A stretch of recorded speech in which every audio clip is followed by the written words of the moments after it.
on various and sundry sites. Come on. It's pretty cool that Zoom will stream to YouTube. Do you guys know that it'll do that? I did not. I did not. I just got the notification though that it's doing it. Yeah, I didn't know that either. That's great. Yes, it can. I will throw this on our Discord. Yeah, that's slick. We had fiddle with like OBS at work and then have live stream studio software, which is really cool. But yeah. Right. And Yeah, it's definitely much easier than the OBS route. Can confirm. Oh, that made my brain want to explode. There's nothing intuitive about that thing. Nope. At least it's not just us. Yeah, no, it's just terrible. It's so bad.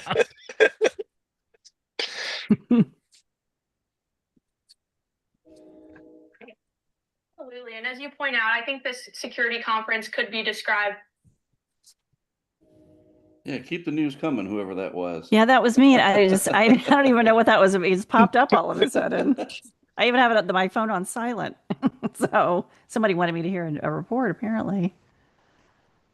All right. Let me at least give people a minute to get in here, and I will share my screen so we can do that. There we go. So at least people can see the title that CJ made for me. And we will give people just a minute to trickle in. For everybody that's coming in now, I'm Mark Sudduth. Good to see you. Hurricane Track here. And we have Ian Giamanco, and he's up in, what is it, Gaithersburg? Yeah, I remember. Yeah. CJ Morgan, also known as Florida Man Weather, a new thing that he started down in Florida. And Paige and Bryce, Bryce and Paige down in Louisiana, Lake Charles area. And Jen Naramore, and you're in Ohio, right? I am. And we'll be joined soon by Dylan Federico. He's coming back from the gym, that lucky rascal. Dylan will definitely be the fittest and best looking of everybody. I'll just say that right now. That dude he's a rock. He is something else. And I think he's the youngest of all of us too. So he's got that advantage Might as be. well. So, good to see everybody. I'll jump off of the title screen here in just a minute. Tonight, we're just going to chat like we're kind of sitting around at the dinner table together. Get a recap on severe weather season. Yes, it's still going on. I mean, there was a tornado today up in Nebraska again that CJ and I weren't there for. We'll talk about what does he mean by that? Of course, they're not there for it. But yeah, another one that we missed. And we're going to talk to Ian about the ice chip project, how hard it is to find the big hail. If you're Mark Sudduth, that is. Anybody that's not named Mark Sudduth, apparently the hail just comes to them. And we'll talk about that. And Bryce and Paige and their incredible adventures this year. And what life is like on the road.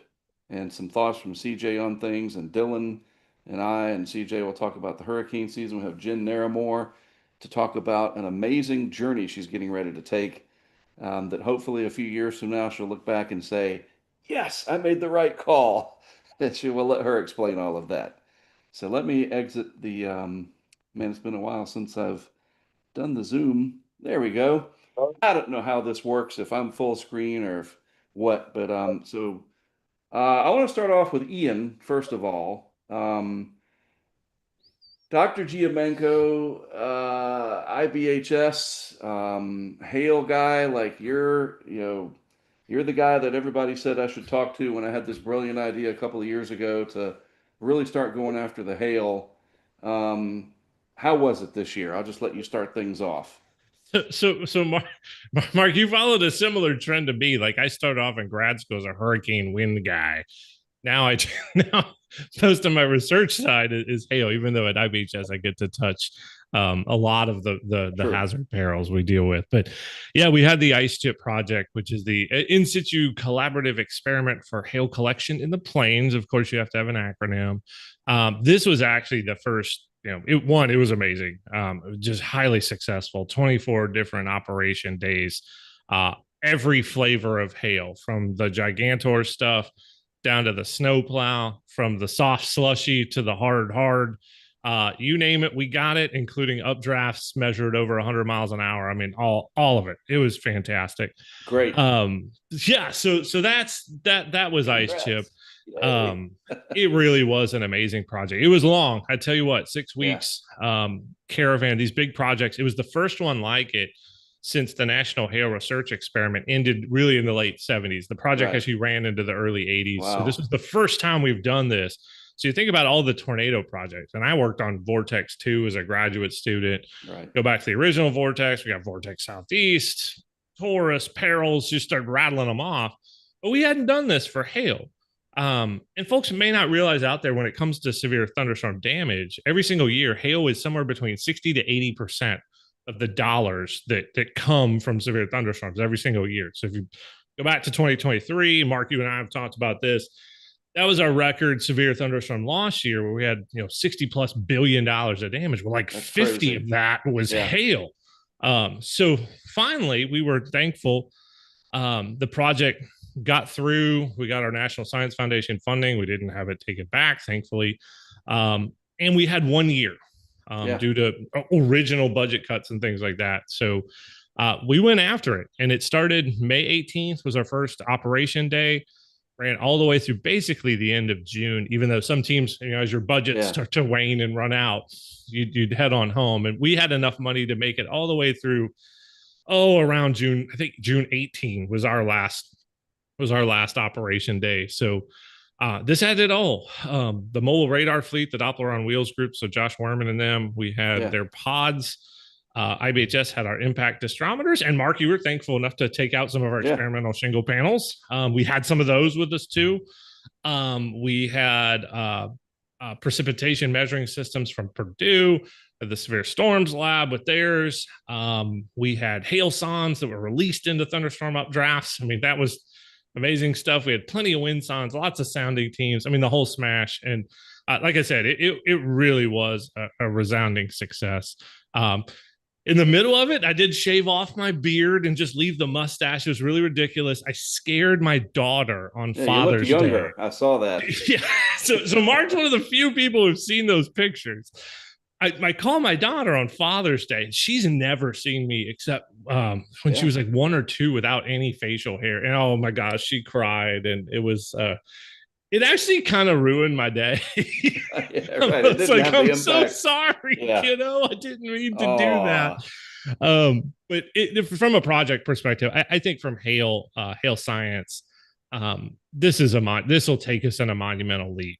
That's great to do that. So it was couple of thoughts. First of all, I think Bryce and Paige are saying 6 weeks. Those are rookie numbers, even though you're not a rookie. Just joking. I'm too old for that. I know, right? Like, we're going to get to that. Like, how do you do it?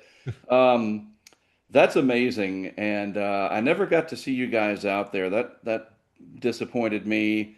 It's so here's my perspective on it. So CJ and I worked on numerous hail days starting in late April. So we were out there a couple weeks before you guys. The very first expedition was in Kansas around April 27th, 28th or so, and we nailed it. We got into some plowable hail, very dense coverage near Manhattan, and we had the roof panel up there, the cameras on it, and I was like, oh, here we go, man. We're gonna just, if this is how we're starting, this is gonna be great. Because last year it was very difficult for me, and then it just kind of it stayed there. Like, we kept getting big hail coverage days. We were in plenty of hailstorms, but they were always the little guys and very dense. And CJ, where was the Texas one that had the land cane? Oh, right. That was Seymour, Texas. Right. So it had that, like, it was like a tornado cane with wind-driven hail up to 100 miles an hour. Yeah. So that's the longest duration of hail that we were in. And it was really weird. It was like 63 degrees outside and just hailing insane amounts. We saw Sean Waugh in his truck, a lot of chasers. And, we tried to do some different experiments, getting different cameras on, 360 cams, the GoPros right down on the roof panel.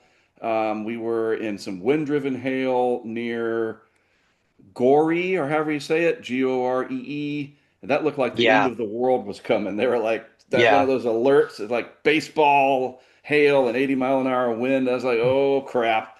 Um, and so it looked really good. I was like, oh wow, if this is how things are going as we approach June and we get into the high plains, I'm probably going to get some big stuff. And we just never found the really big chungus clumps that's what I call it, the big suckers. And I see Bryce and Paige posting, they got big wins, and Matthew Capucci, of course, and Adam Lucio and everybody else, they're finding these 5-inch ones. And I'm just like, how? How is this happening? And which I'm going to ask you about. Like, is there a secret to it, or is it just luck? But at the same time, seeing y'all's results, your success, I don't get angry and like bitter. Like, awesome. I love it. And I love your social media person too, Ian, that does. I asked you about that recently. Whoever's editing all that stuff, amazing work because these updates, I mean, you got to do it on the road in the hotel rooms. It's just, you guys, you did it. And I was glad to be a teeny part of it. I'm going to be writing up a PDF file for you over the next couple of weeks and take the panel back to IBHS in South Carolina. And I got some videos for you, and we'll see what we got. See how that panel. It was up there. It's still up there now, and I'm in Fort Worth. And we'll see how it fared under the microscope. So yeah, that roof panel is actually it's a new composite shingle that has really performed very well in laboratory tests, and so we've been putting it through its paces in the field for 2 years now. It costs about 50% more than, say, a typical asphalt shingle roof, but it goes Right. on exactly the same. So no roofers don't have to be retrained or anything like that. Oh man, it looks the part. It is taken it. Mark's put it through a beating. We've put it through a Yeah. beating. I think we're sort of on to some of these things that can start knocking the top off of damage. Good. But yeah, from a hail standpoint, I mean, the last part of May was really active. We spent most of that in the Texas Panhandle. So for me, Yep. I even got to have a couple down days in Lubbock, and I'm a Texas Yeah. Tech alum. Yeah. I lived in Lubbock for 7 years doing my master's and PhD. So I got to see all my old friends, to go eat the stuff I wanted to that I missed around Tech, and get the big hail. And those Southern Plains storms, you get a boundary that hangs out, you get the right shear profile that's really long hodographs, that shear oriented, sort of that west to east kind of vector. And they're big behemoth hail producers. And we saw the tornadoes that came with them, the big Morton dust muncher one. But we had on, I think, so IOP4 was our first big hail day near Roaring Springs. And then we followed that up with, I think, our 7th operation day, which was one of the Lubbock storms that I swear probably produced a U.S. record hailstone. I saw a crater that was bigger than the Vivian stone. I used my foot as the reference object, and it had about a 4-inch stone melted in a puddle of water in the middle of this crater. And so I think we measured. You have pictures. So there are a few pictures of that. And then we also there was one that sort of flirted with the Texas record that was right in there, 6 inches, a little bit larger, and just didn't, we bagged it up. I think it's at NCAR right now in a freezer box. I love it, but I hate it that I wasn't there for it. There's just one of the distrometer legs got dented by a hailstone, like a big CJ, 3 or 4 inches.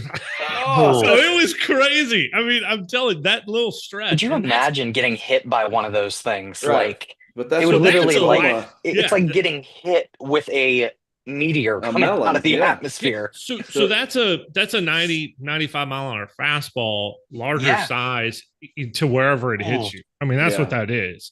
And you get hit in the head to the right spot. Done.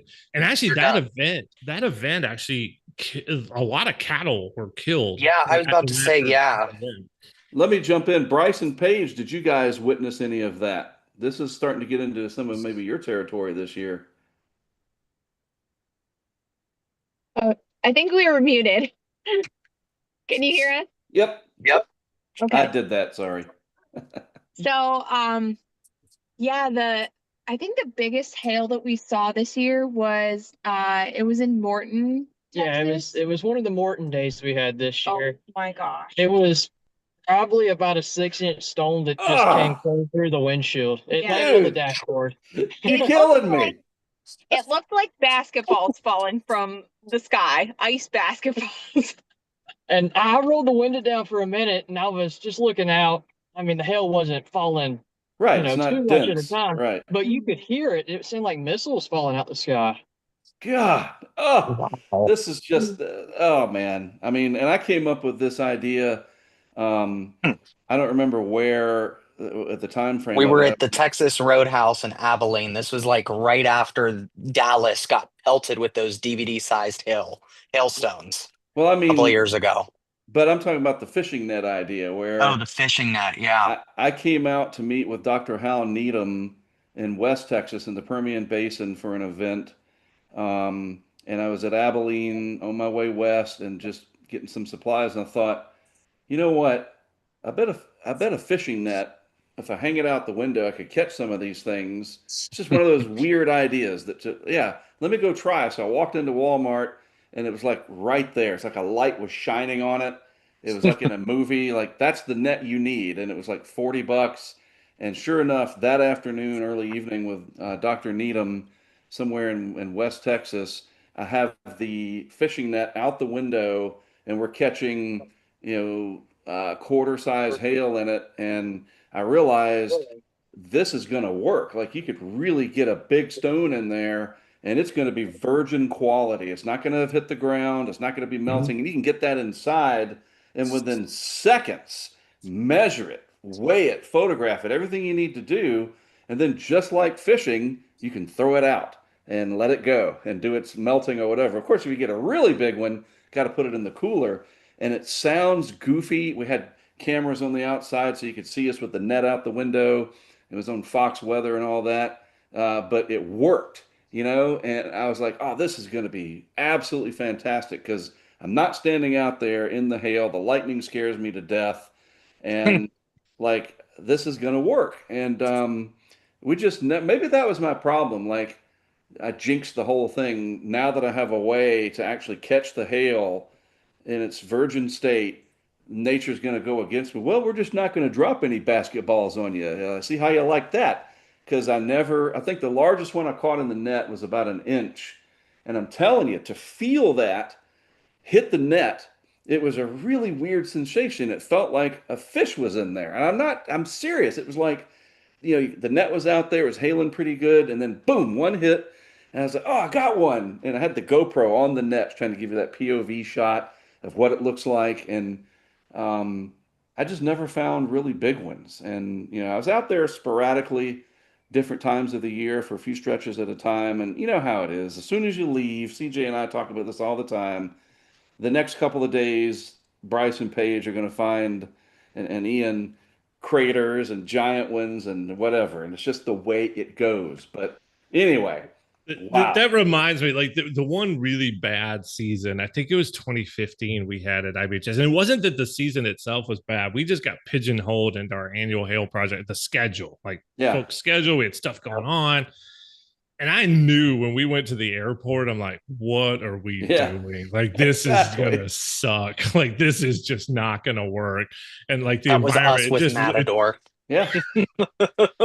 So on the hail collections, on the hail collections, we actually had some units that for the ice ship project that had its same goal. And Mark, I'll have to show you the actual foam sort of mesh netting that worked really, really well. Okay. The Morton tornado actually hit one of them and flung it about 500 yards.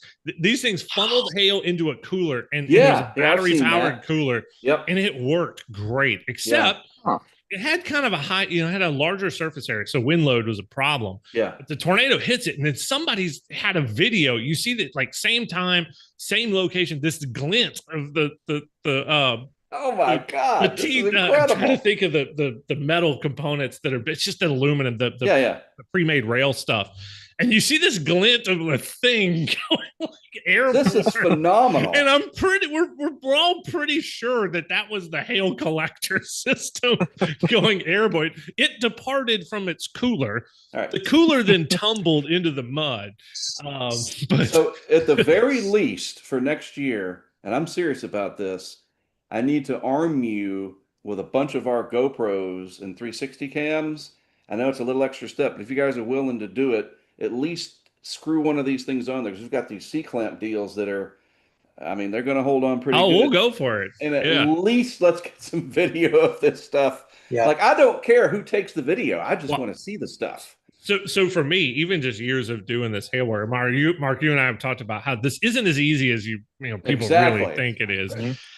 This was a year where I just one being that continuous operations for that chunk of time, but we lucked in. I say lucked. I mean, we made good forecasts, but Yeah. you happen to get these storms right at the moment they start producing the gargantuan hail. Like our IOP4, which was Roaring Springs, like there was a merger right before we intercepted it with all the instruments and put down everything.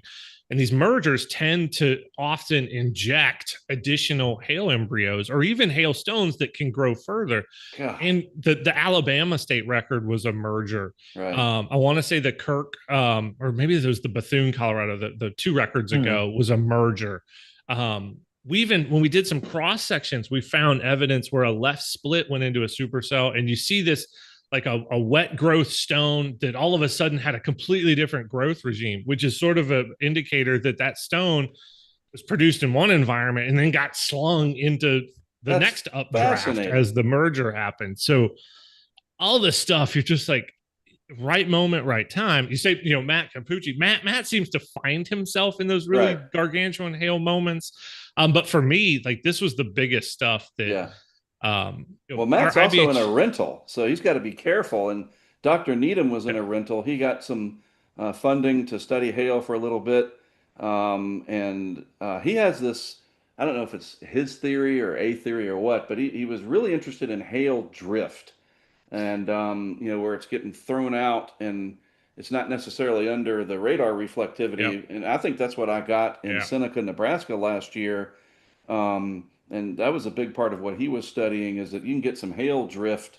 Is that what y'all call it, by the way? So I think there's a whole lot of supercell sort of morphology types that have to do with hail that we don't know about.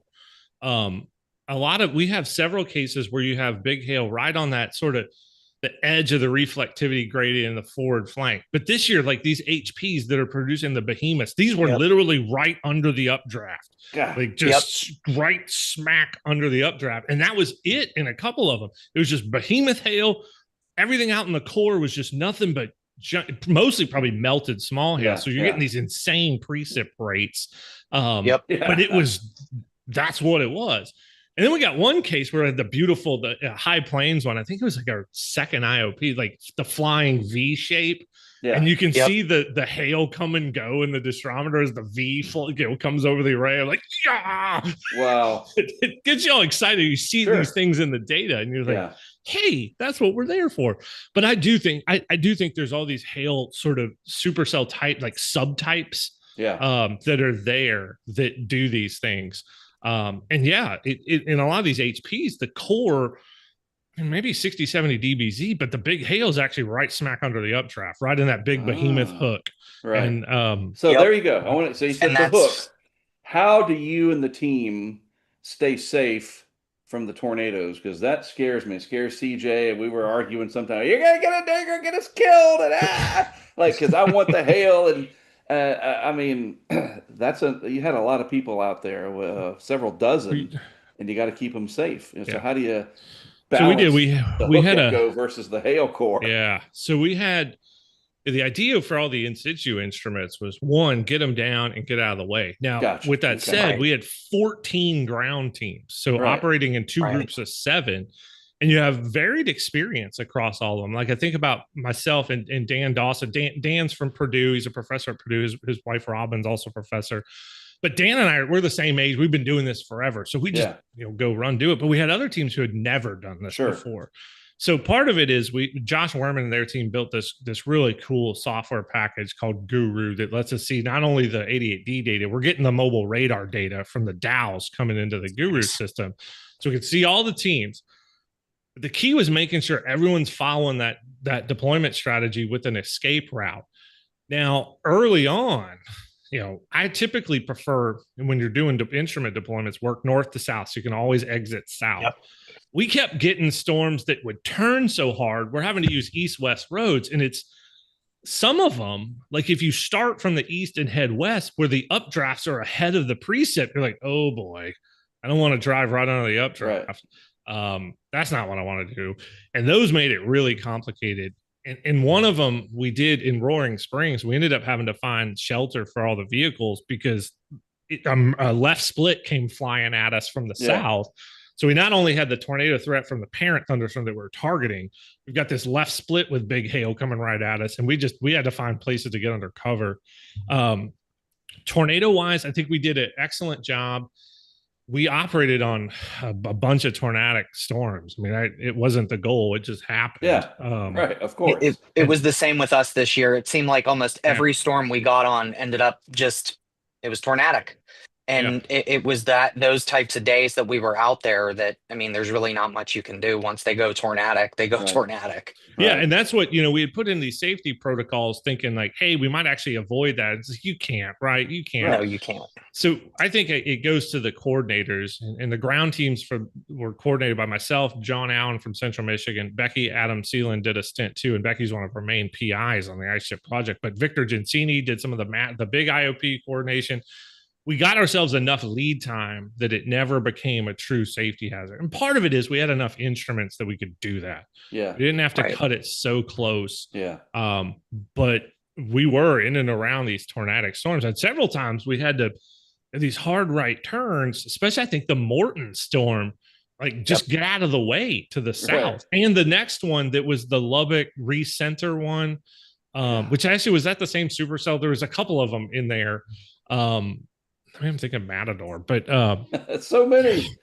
I know all these West Texas names, and they all just runs together because there's like 3 operation days. But having to duck out of the way, just keep going south, and then finally it's like I'm just going to go west so I can get out of the way of this thing. Yeah. And it was something that I didn't realize. I forgot. Like none of the cotton fields had been planted, so it's nothing but dirt. Sure. Like these big HPs are just ingesting dirt, so you're just buried in just red dirt from the farm fields, and visibility would just go to zero as soon as you got in the rear flank outflow. And like at that point, it's like, well, 1, we're done with our deployment. 2, there's nothing to look at but dirt. So let's get out of the way. So he sort of right. Yeah. Safety. Like I thought about that. How many people were out there, your teams, and the challenges that just CJ and I ran into of trying to avoid getting mowed down by a tornado, and so that scares me, that and the lightning. Before I let you go, what's next? Like you got years of amazing stuff. Your conference stuff next year is probably going to be incredible. Where do you go from here? Yeah, so we're hoping to do our next North American Hail Workshop next year, probably be in Boulder again. But I mean, you're going to see all the work that comes from Ice Ship for years to come. For us specifically at IBHS, one of our initiatives is we're expanding our impact test program to more product materials. So not just asphalt shingles, some of the ones we had out in the field, to be able to put those into our rating system. We're also going to start working our way toward how do we start including hail provisions in our building codes. There's just too much dollar damage. There's only 3 places in the U.S. that do have it, and it's Fort Collins, Colorado, and Larimer County. And then Lafayette, Colorado. That's it. Yeah. Nowhere in Dallas, nowhere in Oklahoma City, none of that. So part of our efforts is going to be trying to work on what is a true design, hail size design level map to try to put into building codes. So that's sort of IBHS's space. We're going to expand the impact test program. We're looking at codification. And we also need a effective sighting material test standard that accounts for wind-driven hail. So we don't have that. So that's what we'll be working on. And so, Mark, you and I have talked about this. A lot of our focus will move to product durability. Right. What about these building materials is durable? And so, like we've talked about, like why wait for them to come to take you? The stuff to there. We're going to take the materials to the storm and go see how they perform. Now that we know how to do this really well, we have instruments that can tell us what the hail concentration was. And we're really good at the measurement and crush test part. So Right. And I why want to wait? help out seriously with the Yep. cinematography part. Get some cameras on there and treat it like a director of photography would for a major motion picture. The more cameras, different frame rates, different formats, I think that could be incredible. And that also leads to some great visuals Oh yeah. that really help get the public engaged because they like to see this And stuff happen, and I would love to see it too. So, maybe teaming up with you all without even having to be there with these cameras, I would love to do that. oh, for sure. And I think for us, it helps one, show our IBHS members like what does this look like? What does all the Right, stuff we tell you about look like? right. But you mentioned the public. Like I don't think people may not realize what folks in Dallas, Oklahoma go through. Like Yeah, every 3-4 years, you're putting a new roof on. right. These storms have a violence component to them, like significant hail under that kind of. I mean, I started thinking about these, 3-4 inch high Yeah, concentrations. That's gnarly. There's a distrometer video of the wind driven case from that Lubbock. It was the right before it got to recenter, and you're seeing 3-4 inch hail coming right at the GoPro. And one hits it, points it down, and you're seeing this huge, like 4 inch hailstone just sitting there. It's like, oh, whoa. that's Like awesome. that just not only from a like, hey, this is a really damaging thing. It's also Mhm. something you get caught outside in that, Right. and that's a really, really big problem for Yeah. public safety. And the So, problem too with the ranchers, that losing cattle yep. is financially, and they, I know they're selling them for beef and whatever, and they're eventually going to turn into hamburgers, but they don't want them killed in a hailstorm, and Ooh. it affects them, I'm sure, that way, and that's a part of this that I think a lot of people don't take into consideration. Any wildlife caught out there. Well, I can't wait to learn more as we go forward. And I will. You said you're going to be down at IBHS in later part of the month. I will be. Yeah, we've got a big all hands staff event. It's our actually 15th anniversary of the Okay. research center there in Right. Richburg. Openings are actually being built and completed. Yeah. So we're having a big event there, and I'll be back down. And then I think I've got another couple of trips. I think into September and August. So yeah, I'll be around. But Yeah. We'll yeah, Mark. coordinate. I'd like to be there when I bring the thing back Yep. and do a little quick presentation to show you all some of the stuff we did. And um, I'm going to keep at it. But we've got some ideas of how to. And you've given me some more. That hey, I don't always have to be there, and if I can lend some of our cameras and show y'all what we do with them, that might be helpful too. It reaches the same goal. I'm also going to reach out to my friends at Fox Weather and see if they would be up to doing a documentary on the ice chip project. I think that would be great. They have it's called their strike team, and they do these great original. They did one about me last year, and they do terrific work because everything you just said, all this drama and excitement and the science, that's got to be a documentary sooner rather than later. So I'm going to at least pitch it to the management there and see if they would like to take a look at that because hail is a big deal.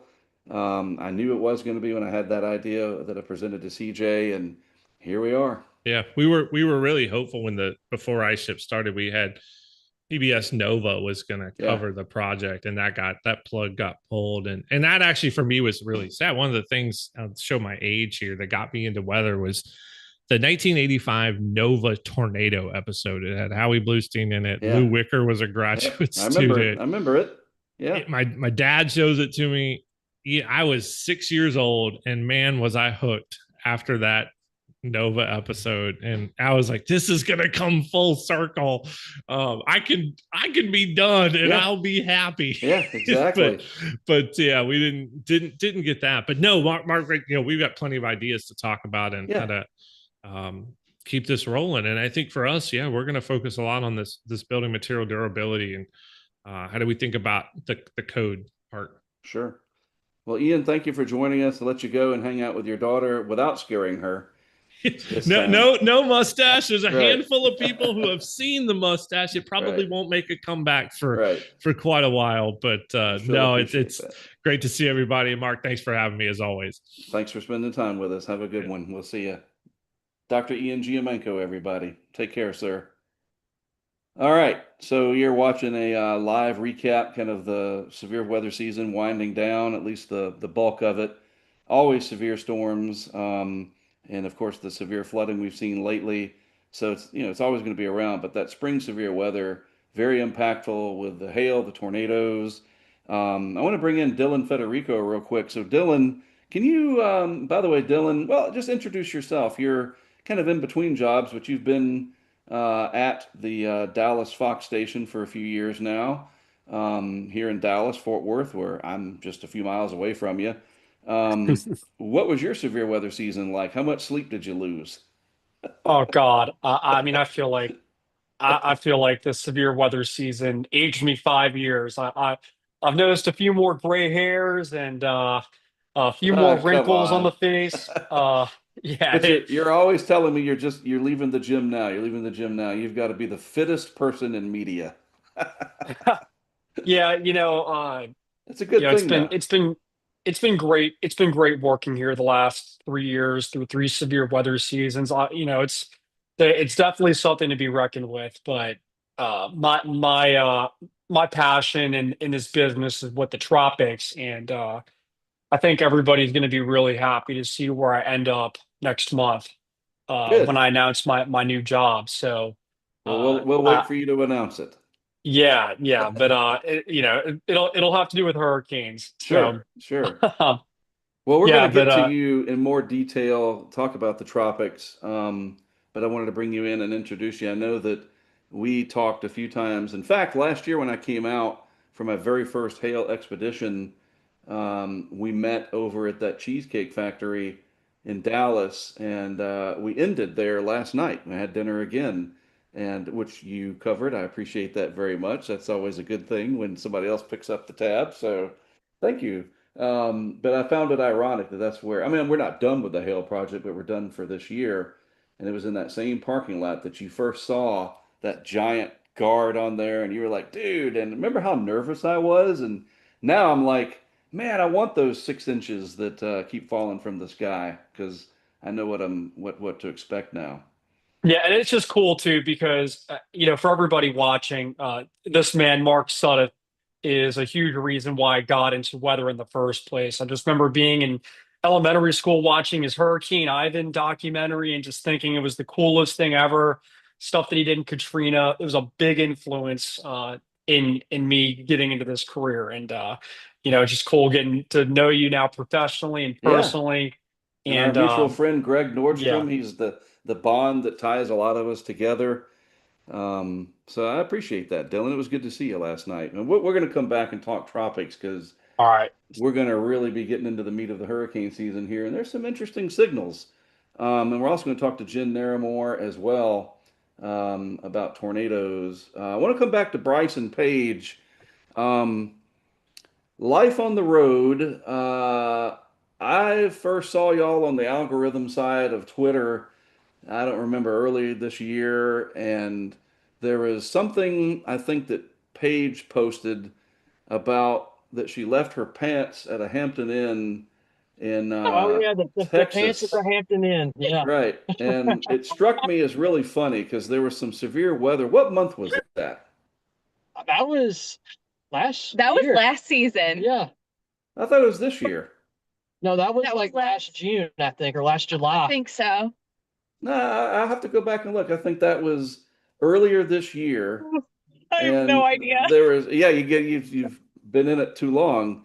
And it was like in the winter, you were at some, or maybe at the end of last year, but anyway, you were in Texas somewhere, some severe weather, and just the way you said it, and I have a weird mind. I mean, people that really know me, they know. And I was taking something to my daughter at the community college that she was in school, and I've got this AI music app that I use, and just some weird things at a long stoplight.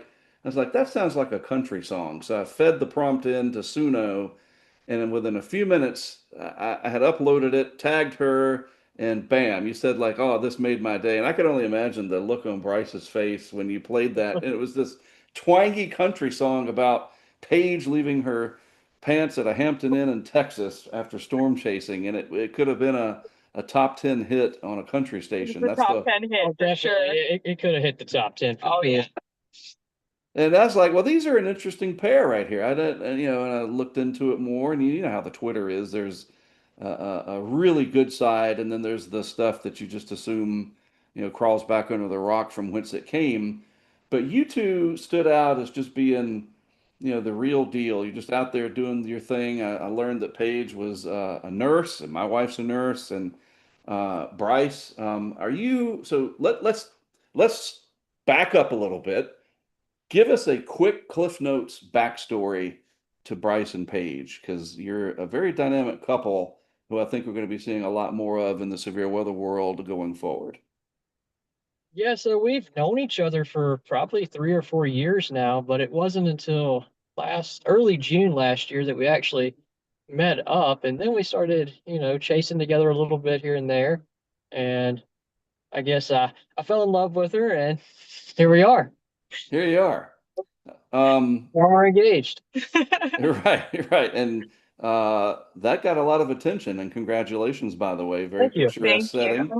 you. But so Paige, you're a veteran, and we all appreciate that. And are you Thank you. still a nurse, or did you like? I don't know how. Like I know my wife's licensed in North Carolina. I don't know if she, because I saw at some point y'all were in Nevada, and you were talking about how I can't wait to get out of this. Whatever it was like, it was torturous, and Oh yeah, desolation. Mhm. yes. Uh, so are you still doing the nursing? And because this stuff costs a lot of money, you know that. And so how does that Mhm. all work? I mean, are you able to do travel nursing in any state or what? So, Pennsylvania just actually joined because I'm from Pennsylvania, and that's where we live most of the time when we're not on the road. Right. And Pennsylvania just joined the nursing licensure compact, which is you can have a multi-state license with the compact. Some states are in it, some states aren't. Pennsylvania literally just joined. I think what was it like last week? Last week. So I had Wow. to Okay. apply for single state licenses. So Gotcha. I'm licensed in Nebraska, Kansas, Nevada, and Pennsylvania, and Utah. So I had to apply for all these different licenses, and I'm actually a nurse practitioner as well. I stopped working as a nurse practitioner in April of 24, Hmm. and then decided to pursue something more flexible like travel nursing. And now I'm actually not doing nursing at all. We're just Right. doing this. How So about uh that? last contract was December. It ended in December, and we've been doing this full time now. Is that So the one in Nevada that I saw you like, yes. Yeah. yeah, I gotcha. Yes. Nobody know, like I thought it was gonna be like Las Vegas. I was Right. like, oh cool, Nevada, Las Vegas. No, it was Yeah, you're near Winnemucca. Carson, Winnemucca. Okay, yeah. They got Yeah. a lot of CJ. This will perk your ears up because they have a bunch of. I don't know if they're still there. Somewhere out there, there's like a bunch of Minutemen missile sites. So you drive right past them and you can see them in the countryside. If I'm not Really? mistaken. Yeah, I used to live in Nevada. I was in Las Vegas for 3 years and had a friend that lived up in Reno. When CJ and I were out there, Cheyenne, and then he would drive by, so he go, that's a missile silo. I was like, great, terrific. That became our little inside joke for that Right. that trip. Yep. Well, so I got to ask you Oh, too, because people ask me this. What was the bug that got you? What bug bit you to now you're doing severe weather content creation full time? Well, where did it come from? What event? It had to be an event because usually it's an event for everybody, either a hurricane, a blizzard, the perfect storm, maybe a movie. What was it for Bryson Page? You go first. Well, I've always been interested in meteorology and weather in general, all types of weather, not just severe weather. This is what I've wanted to do my entire life. I was a firefighter EMT for a little bit, and I was like, yeah, this is not what I want to do. So I just started pursuing storm chasing, and it kind of just went from there. I chased, let's see, I started chasing in 2014 locally across Dixie. And in 2021, late 2021, I went full time and said, you know what, I'm just going to leave the fire department. I want to chase. And here we are. Here you are. And how about you, Paige? What what did it for you? Um, so I forgot about this because a lot of people have been asking this question lately with all like the Sure. interviews and stuff we've had to do. So, um, I've always been really interested in hurricanes actually. Oh, okay. But so that's kind of how it all started. When I was a little kid, all the kids would be playing outside in the pool and I'd be watching the Weather Channel, just a Yep. constant coverage. I've always been like that. Everyone in my family's kind of like that. So, but the actual like bug that bit me, it was we were at our camp in northern Pennsylvania and we were on the river, and Topical. obviously I like storms and everything, Yeah. but we were on the river and we got caught in a really severe thunderstorm. And it was like my cousin and I were trapped on the river as the river was rising. There's lightning Wow. striking everywhere. We're laying face down in the dirt kind of thing. Like, and that's when I started storm chasing. Wow. And certainly with what's been happening seemingly repeatedly here in Texas, that really resonates. And, that's something that can change you. You're either very fearful of it, and we're going to talk to Jen Nair more about tornadoes and how that, affects people. But that's really interesting. And certainly, again, with what happened in Kerr County. So let me ask you, both of you, when you're out doing your work and you come across a situation where there is a town hit, there's damage, there's injuries, how does that affect you? Because I know for me in hurricanes, and Dylan and I have talked about this, that we get excited about it and we don't know how to explain it. It's not that we want places to be hit by these hurricanes or storms. We have no control over it, despite what the internet thinks. And and we do feel bad. Like Katrina happened 20 years ago almost, and that left a really deep, feeling in me. I could go on and on. So you come across an area that got hit, and there's injuries or even death. That's hard to reconcile. You can't just brush it off because we're not robots. We have feelings. So how do you two reconcile that? And does it help since you're a couple and you can talk to each other? You're not alone. Yeah, it definitely helps that we can talk and vent to each other. It takes I wouldn't say a huge emotional toll on us, but it definitely takes an emotional toll on us. There's a lot of times I'll be like, we'll go to a hotel after, and I'm laying there and I can't sleep, and I'm Yeah, like, yeah, I'm usually the one that's like, what about this? What do you think yeah. about this? But But going back to what you said, we can't control what has happened there. So, I mean, like you Right, and said, the it's people not on the your internet fault. think Right, that. right. Yeah, and I mean, another thing is we both have the capacity to help people. If we come yeah. across something, like we both have training in first aid at least, and Mhm. Like medical treatment and yeah, everything, and legitimate. we can Yeah, so we do have a giant med box in here. Fortunately, we haven't had to use it this year, but we do have one in here. sure. So That's You remember awesome. last year, Freddie McKinney, I think, took somebody, little girl or something, to the hospital and probably saved her life from I she was believe bleeding so. out.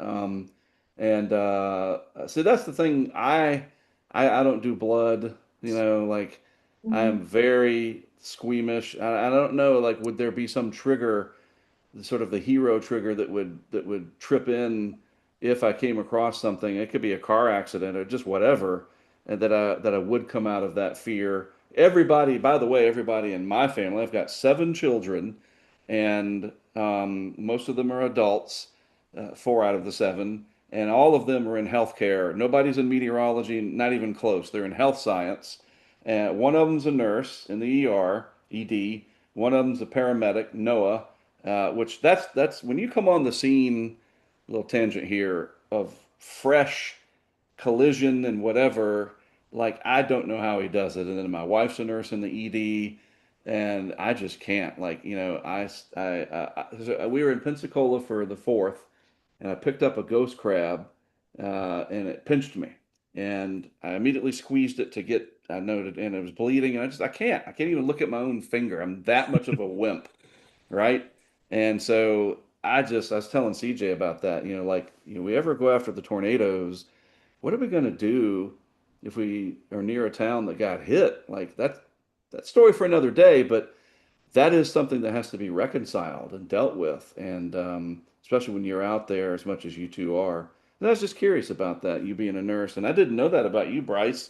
a good friend of ours in our project, Matt Clemens, also a former firefighter and I think EMT, and our friend Right. from the Virgin Islands, Brent, used to be an EMT. And it's Yeah, my like, all right, stepdad's been yeah, an EMT for almost 40 years, and my fiance is actually at work. She's a nurse. She's yeah, going for her DNP this fall. She Mm. starts at USF. So, Oh wow. we got a lot of that on this side too. So it's, and that's something I think, Mark, that all of us, as Jen as a meteorologist, Dylan, you're on TV, you have to keep your cool when like, there's a giant tornado going through a town. You can't freak out. That's something that I think everybody in this field has to wrangle with. And especially for those of us that live, in Tornado Alley, or, Mark, in our case, we're on the coast. Dylan, I think you said growing up, you dealt with Katrina. I mean, there's, these having, in my opinion, that skin in the game there where that you can do something about it to an extent, whether you're warning somebody or you're doing the research to actually keep people safe. I think that's what drives some of us, or if not the majority of us. At least I hope so. right. Just looking at our Absolutely. YouTube chat real quick to see if there was any questions for Bryce or Paige or anybody so far. Catherine over in the UK said DVD size hail. Going back a little bit. What? Yeah. So I got to ask you about that. Reverting a little bit, Bryce and Paige. When you get in that big hail, I've seen your truck. CJ and I have both seen it. It's not protected like the Tacoma is. Do you worry? Like that's some big hail, or are you like, bring it? Like, and be honest, tell me. Oh, we don't worry about it at No, all. we have a glass Ah, guy. We Yeah. have a glass oh, guy. on He's speed great. dial, I see. Yep. That's But where it we could. just came from. I see your back Great. windows are fixed. Are you in the? Oh, you're Yeah. Oh not in yeah, the. wow. Is that the truck? Yeah. Yes. We're in the truck. We got the back glass replaced. We got the windshield replaced. We got the back driver's side window replaced. It's all fresh. Still Wow. has the Well, painter's hey. tape. Yes, We're yes. ready to do it again. Yeah, yeah, really. Yeah, I mean, um, I always, when I was in my first hail last year with CJ in Missouri, it was in Missouri, right, CJ, where we got our first one on Yeah. 29.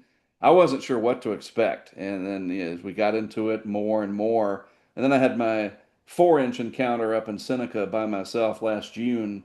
um, that was amazing just to hear the energy of those stones hitting the Tacoma or the hail guard anyway. But anyway, so we've already covered hail. Uh, Hurricane season is here, and Paige and Bryce went down to the Carolinas for Chantal, and you're in my neck of the woods, pretty close. I was in Pensacola. Um, then you went up to the Triangle area, Raleigh, Durham, Chapel Hill area. Did you see any of the, were you there on scene for any of that big flooding? Yeah, we were there in Chapel Hill when actually before it flooded, and then while it was flooding, and afterwards we were there as well. Yeah, We that's actually where, we went to the cookout there in Chapel Hill at the bottom of the hill, yeah. and we were sitting in the parking lot eating a milkshake before all this happened. And we went Mm, uptown a little bit, and then we came back, and it's under about 5 to 6 feet of water in less than 15 minutes. flash It was flood at so its crazy. best, worst. Yeah. So my son lives in Carborough, and he was with us. There's like 14 of us down at this Airbnb visiting my wife's parents, and we were getting all the images, and his buddy was sending videos, and luckily his townhouse is just a little higher, and he didn't have any flooding, but a really close call up there for, hitting literally close to home to my son, because as you know, flooding, that's very incessant. Like it just ruins. It's a financial hit Yep. like people just aren't prepared for. It really is, and it doesn't take much. And we have really been hit hard this year from flooding. So, Paige, are And the you ready? terrain makes all the Yeah. difference. Oh, yeah. And that part of the the Triangle area, Raleigh, Durham, Chapel Hill, it's Crabtree Creek in Raleigh has been known to flood a lot. And some of these records came close or even surpassed what happened during Fran. So that was a Yeah. tropical storm, the leftovers. Bryce, you were down in Ian and other hurricanes. Do you Yep. think Paige is ready for the intact eye wall of like a Charlie, like I went through in 2004? And Oh Dylan, yeah, she's gonna I think she's smile more like, than ready. I think she's more than ready for that. I'm excited. I am. The There is flooding. nothing on the planet that will prepare you for it. I can assure you of that Yeah. right now. And every storm is so different. It is. Every eye wall is so different. But It Dylan, absolutely is. an intact eye wall will let you come in here. You know, Yeah. Charlie was my wake up call, and that was a very tight core. And there's a difference in between one that's intact, looks like a donut, or something that's falling apart. Even a part of the eye wall that's still very well formed, like Irma. Because Dylan, I think you were in the Irma crescent down there in Naples, right? Yeah, by the way, anybody watching this, if you haven't watched it yet, go watch Mark's Hurricane Charlie documentary. His car, his car had a wind gust of 136 miles per hour, and I feel like that's really hard to have happen, especially with a car anemometer. Usually, it's a lot lower. So I think Mark saw his life flash before his Oh yeah. eyes during that one. Yeah, I had my mouth was dry, and I thought we were gonna. I didn't think we were gonna die. I thought that we were gonna be in big trouble, and I had a curse word on there. Said the F if I'm ever gonna do this again.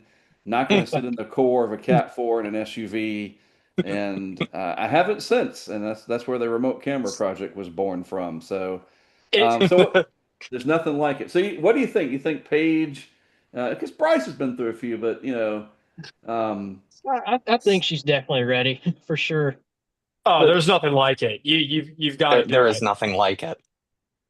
And I can tell you too, as a meteorologist, just experiencing those type of caliber hurricanes in person, it's such a learning experience. You really yeah. understand the impacts and how they happen, and also a lot of the times too. I mean, you really have to get into that eye wall to really truly experience the destructive hurricane force winds. I mean, just in Ian a few years ago, we were in the moat just outside of the eye wall, and it was not that bad at all, maybe 40, 50 mile per hour winds. But you get that eye wall, it's like it's boom, and it goes from not too bad to unimaginably bad in a matter of minutes. You Bryce, are you know, prepared for where to be? Sorry, CJ, like no in good. the eye wall, like and I'm not challenging your like level of expertise, but like you have to orient the truck a certain way. You don't want it to hit you with both Hmm. sides. You don't want to be near stuff that's going to fall on you. You don't want buildings coming at you. That's what I was so worried about in Charlie, was that we were going to get hit from all of these buildings that were outside of where we were at exit 170.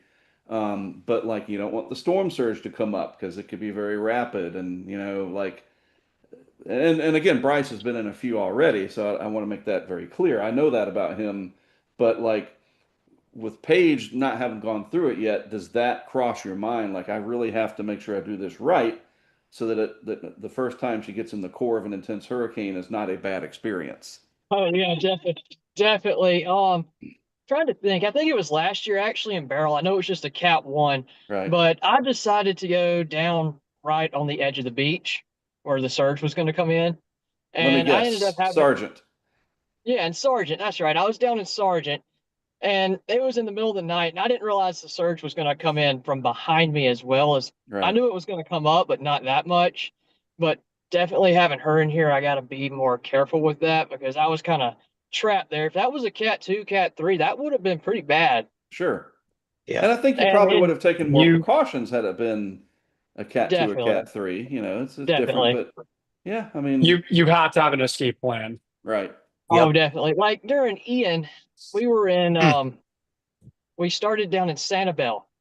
We were the last vehicle off of the island before the causeway collapsed. Wow. Mm. Wow. Cutting it Yeah. close. Yeah, I'm cutting it real Yeah. close. And as soon as we got over the bridge, one of the billboards ripped off and actually hit the back of the truck. I'll never forget that. Mm. Well, your trucks, your Starlink's taking your glass out. You've had giant hail. My goodness, it's you got a big truck. I've seen it. That's the good thing is that you got a nice heavy vehicle. Well, let me ask you one more thing, and I say before we let you go, only if you need to go. I know you're in the truck waiting there in Lake Charles, but I don't want to hold you up either. But what's it been like growing on social media, especially YouTube? What's the challenge and just life on the road and trying to grow this brand of what you're doing? What's that been like? The technology has been so frustrating. I know we kind of hit on that at the beginning, but it both Yeah, Bryce and I grew up with like dial-up internet. Like I didn't have a cell phone until I right. was like in college. Like I mean, I'm sure you guys know too, but Sure. it's like these younger kids, like they have all like the tools, like they know how to do all this stuff. Like how many times do we have to call Riley for help? Like all the At time. least a couple times a week. Right. Truly. Yeah. So who's Like I'm like Riley? Let me ask you, who's Riley? he works with Max Velocity. Yep. So yeah, Riley Dibble's his last name, right? He's Yeah. kind of like he's a tech guy, storm Sure. chaser. He's Mhm. pretty Gotcha. universal when He it is It's comes kind of so to like smart. TJ. It's like our Cornelius or Woodgate or Yeah, somebody, no, our yeah, back end team. yeah, Yeah, you got to have a because good I can back end tell team. you the technology has been, we've had more gremlins from technology than anything else so far, I would say. Yeah, That's I been our mean, biggest, but when it works, it but that's for works. anybody. Oh, yeah, Yeah. exactly. When it works, it works. Speaking of technology, Bryce, let me ask you something. Have you noticed that your Starlink craps out when you're in a hail core? Oh, absolutely. Okay, Even if I you're not figured. in a hail core, if you're just under the updraft and it has hail Yep, suspended, Right, you're right, not right. going to have any Starlink. Yeah, I learned Or yep. if the you're hard way south this of it year. Yeah, or if you're south of it and too. it's pointing north, if it's to your north, Ah, doesn't Gotcha. work then Okay. either. let's make some notes of that, CJ. Yeah, Interesting. that's Yeah, we've actually had really a good to know. We used the yeah, we've had to Starlink learn to Mini. position around it.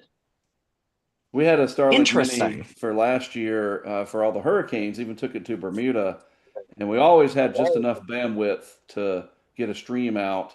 But this year, at late April when we came out, we were in that, I don't remember where it was in Kansas near Manhattan or Yeah. whatever.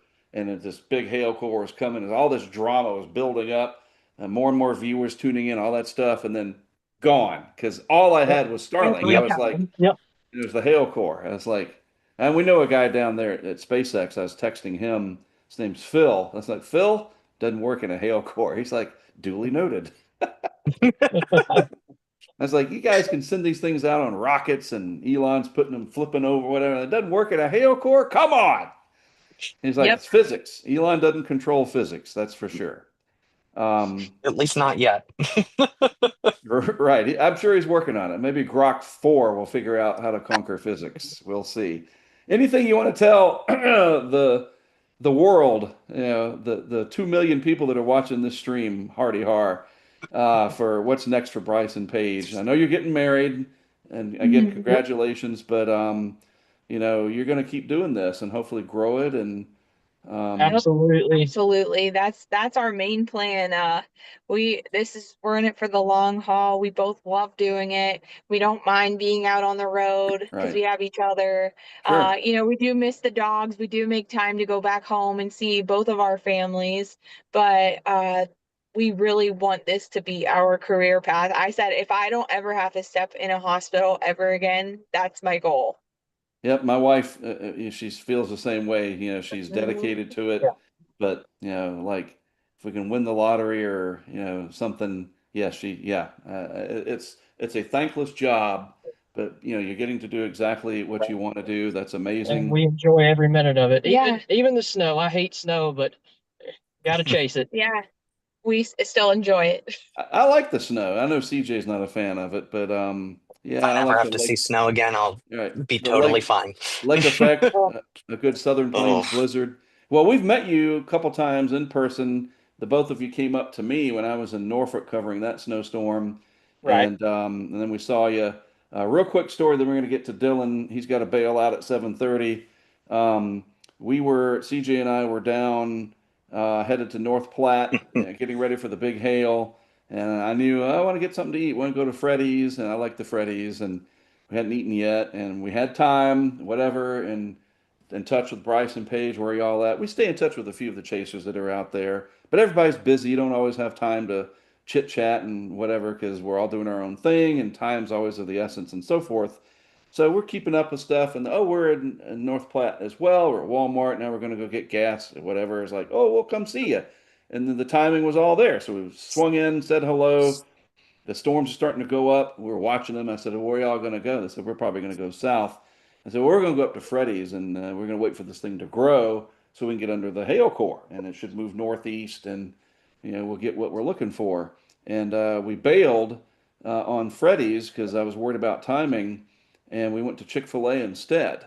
And so that shaved about 20 minutes off. And I was like, all right, let's start heading north and we'll let this thing grow. And we drove away from the Wellfleet tornado. And anybody watching Reading Scope that day, he pulled up y'all's stream. He just held it over on his iPhone. And I was like, well, what are you going to do? Like, we're not here for the tornadoes. We're trying to get the hail.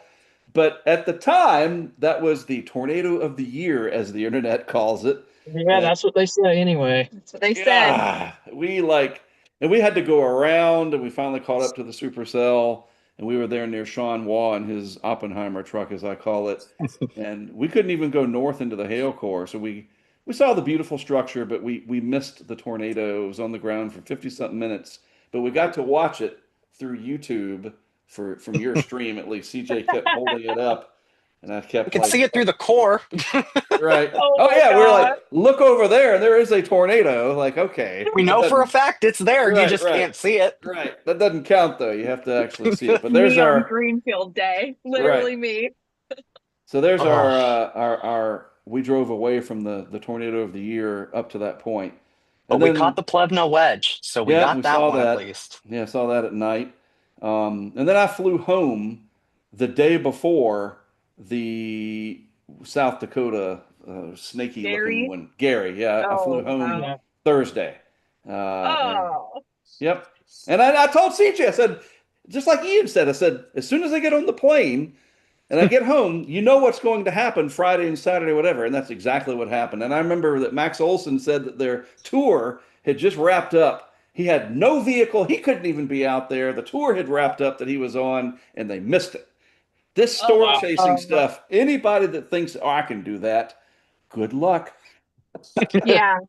Seriously. You have to be tough. You do. Well, I appreciate you joining in. If you want to hang out, and we're going to hear from Dylan. Whatever you got to do, it's fine. But if you have to go, that's also cool too, and we appreciate it. I just think it's neat what y'all have done and how it started out noticing y'all in the algorithm, and here you are in real life. You're not an algorithm. You're a real couple, and you're doing some cool stuff. And hopefully, you. it'll Thank you so inspire much. some teenagers to do some good stuff down the road when they get old enough. Definitely. Yeah. Thank you for having us on. We really Yeah. appreciate it. And we'll see you out there on the hurricane highway soon enough. Yes, Yeah, for we will sure. see you there. All right. Thanks. Dylan, we'll get to you, sir. What's up with 93L? Let's start with that because you are the Yeah. hurricane. That's your thing. Yeah, so I mean, I'm looking at. I was actually just taking a look at it right now. It's going to be interesting tonight to see what happens. Today I woke up and it just looked pretty anemic as it was approaching the Florida coast. But I think that daytime heating today, uh, along with the frictional convergence with the land, really helped tighten up its circulation, and it looks really well defined. Yeah. I would have to agree with Eric Webb that it's probably a depression right now. I mean, Yeah. maybe in By definition retrospect, or whatever. Yeah. yeah. So maybe postseason they'll acknowledge that. But now looking at it tonight, it looks like the center is trying to reform a little bit further to the southwest near Cedar Key. Mm. So it does look to me like it's going to get down into the Gulf tonight.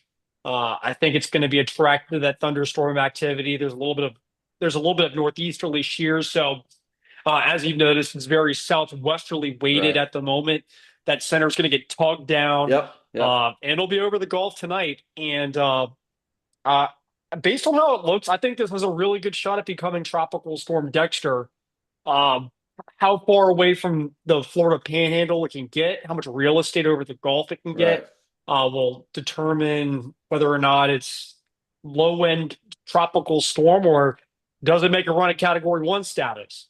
I wouldn't completely rule that out at the moment, just Right. You based never on. say never. Yeah. I mean, I was telling my buddy Zach Fridella today, Oh, the Zach, computer yep. models are.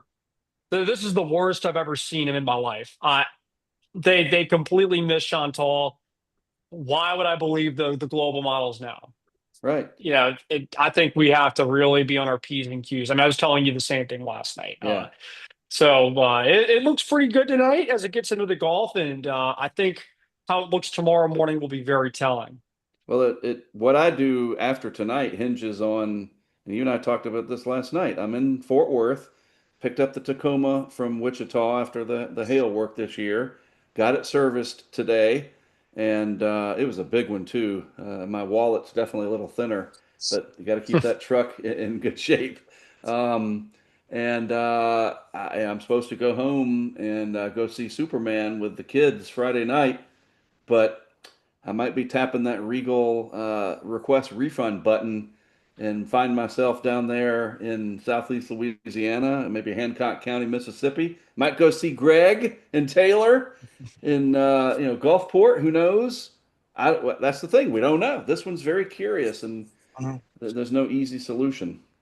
No, and you Well, know I what? mean, Sorry, I was just gonna say those sea surface temperatures out there, dude. Yeah, I mean, you're looking in excess of 30 C the entire way across the right. northern part of the Gulf right now. So I mean, So that that's thing's certainly got the there. fuel. But the big impact, I think, regardless, it's going to be that big time rain. I saw Rob Perillo talking about that on a post on social today. And rainfall, we have really gotten our butts kicked this year by heavy rain. My friends at Quick Dam, seriously, they've got to be like, because they're serving the public, so it's a good thing. They got to be raking in the money, helping the public, because that's what they do. They make products that help people mitigate flooding.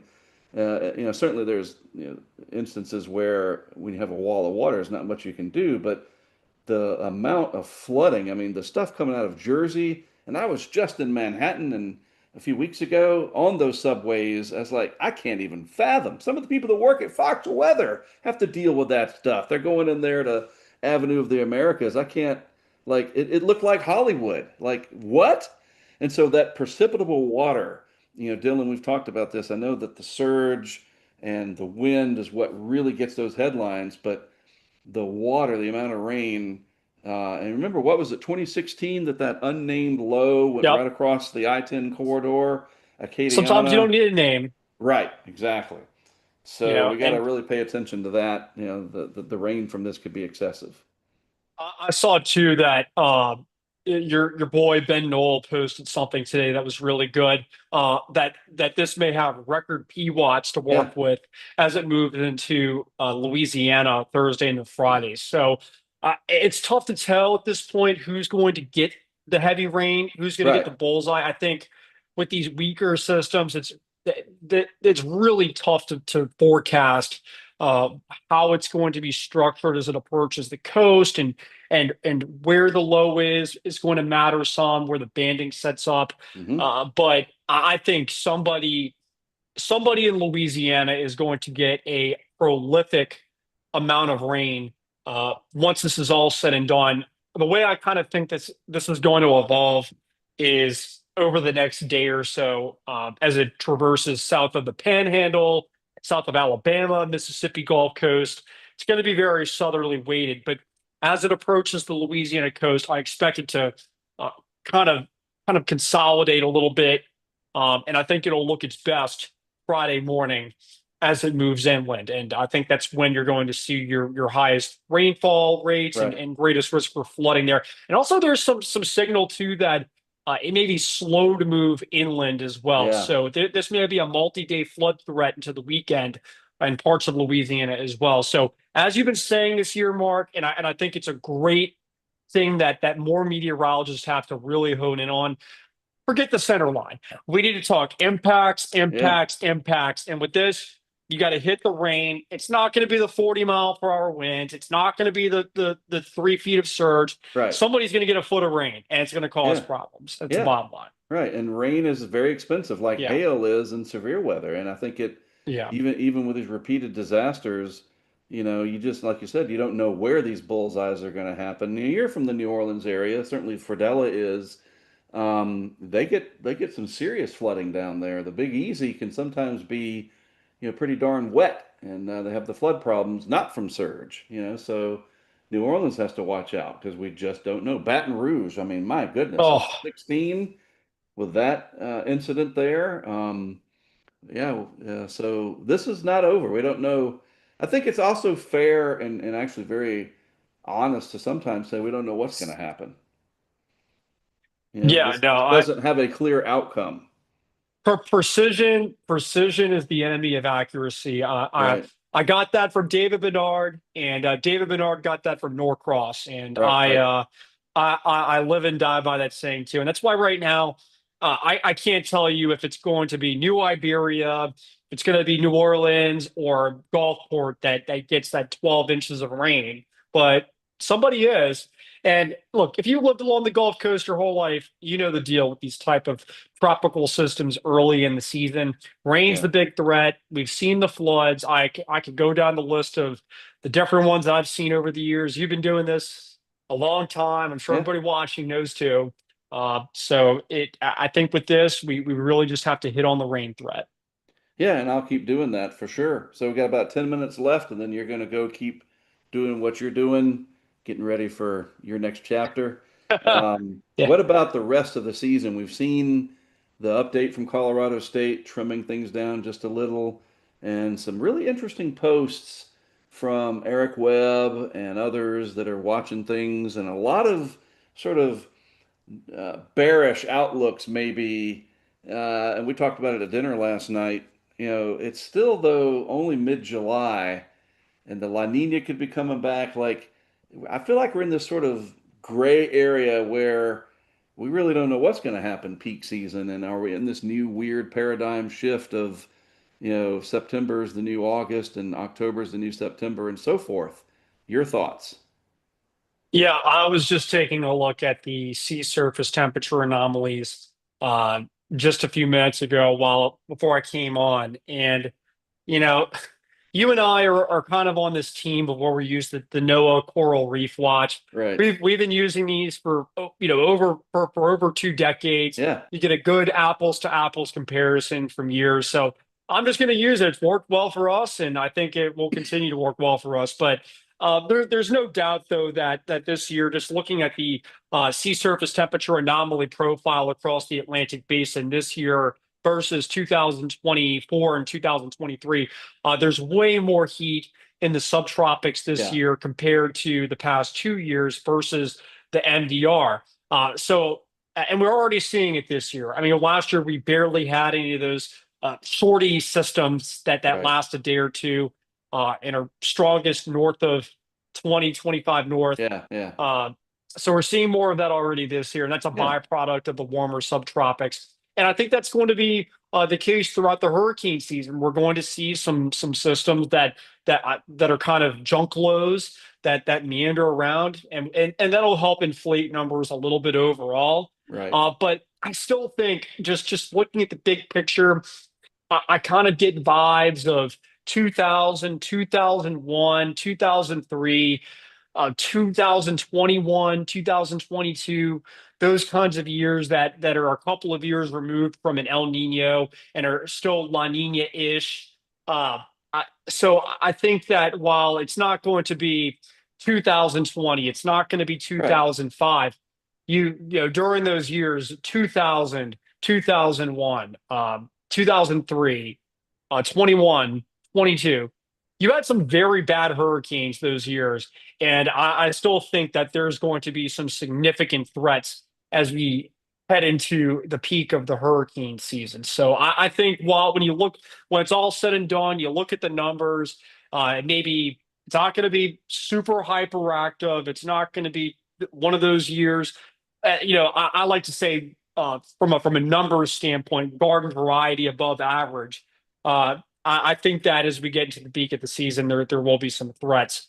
And once it's all said and done, I mean, obviously, if Miami gets clobbered, or New Orleans, or Houston, or one of these big cities gets hit hard, then or the Carolinas, Yeah.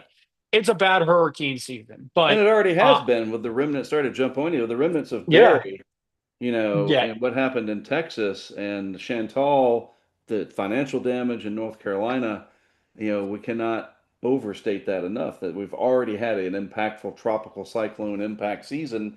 And I know that doesn't register on the scale of people, their radar, to use a pun there, of the numbers and all that. But dude, we know it's impacts over numbers. The numbers are a way because us humans, for whatever reason, have to categorize things and we have to have scales and numbers and to wrap our brain around things. But at the end of the day, it is about impacts. And when you think about last year, it really came down to Helene and Milton. And Helene will be a generational plus event for Western North Carolina, as an example. And certainly for parts of the west coast of Florida. We don't know in the bigger picture of all this large scale puzzle pieces where that one piece could fit that will define the season. Yeah, and At I'll just 1992. Yeah. yeah, I'm just worried too, man. I mean, I'm looking at 93L right now, and God, the models. I'm really worried about the computer models. Yeah, something's They're off. they're Yeah. Story for they're another day, right? But they're yeah, really bad.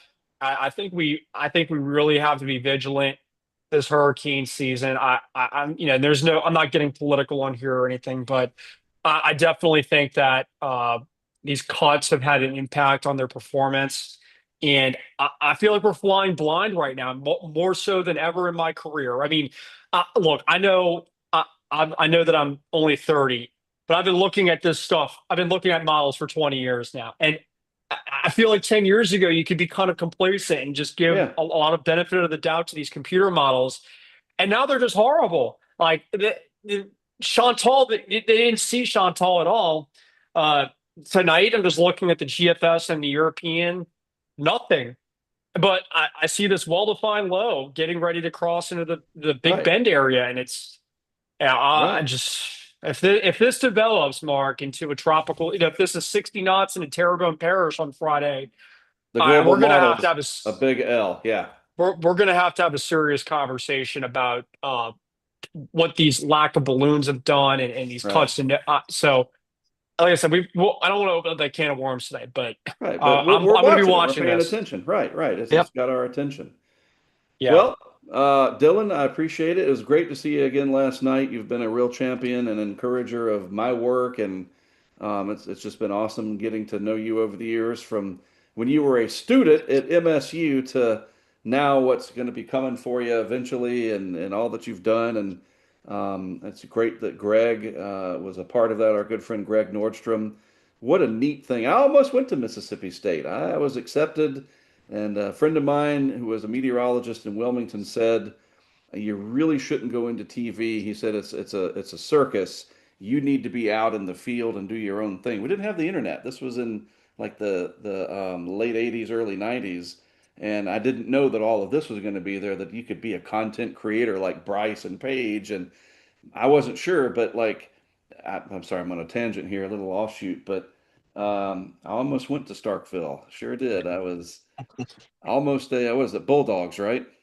Yeah, and and just to kind of piggyback on what you're saying, you're a legend, and you're a big reason why I got into this, and you really do know your stuff too. I think somebody needs to give you an honorary meteorology degree.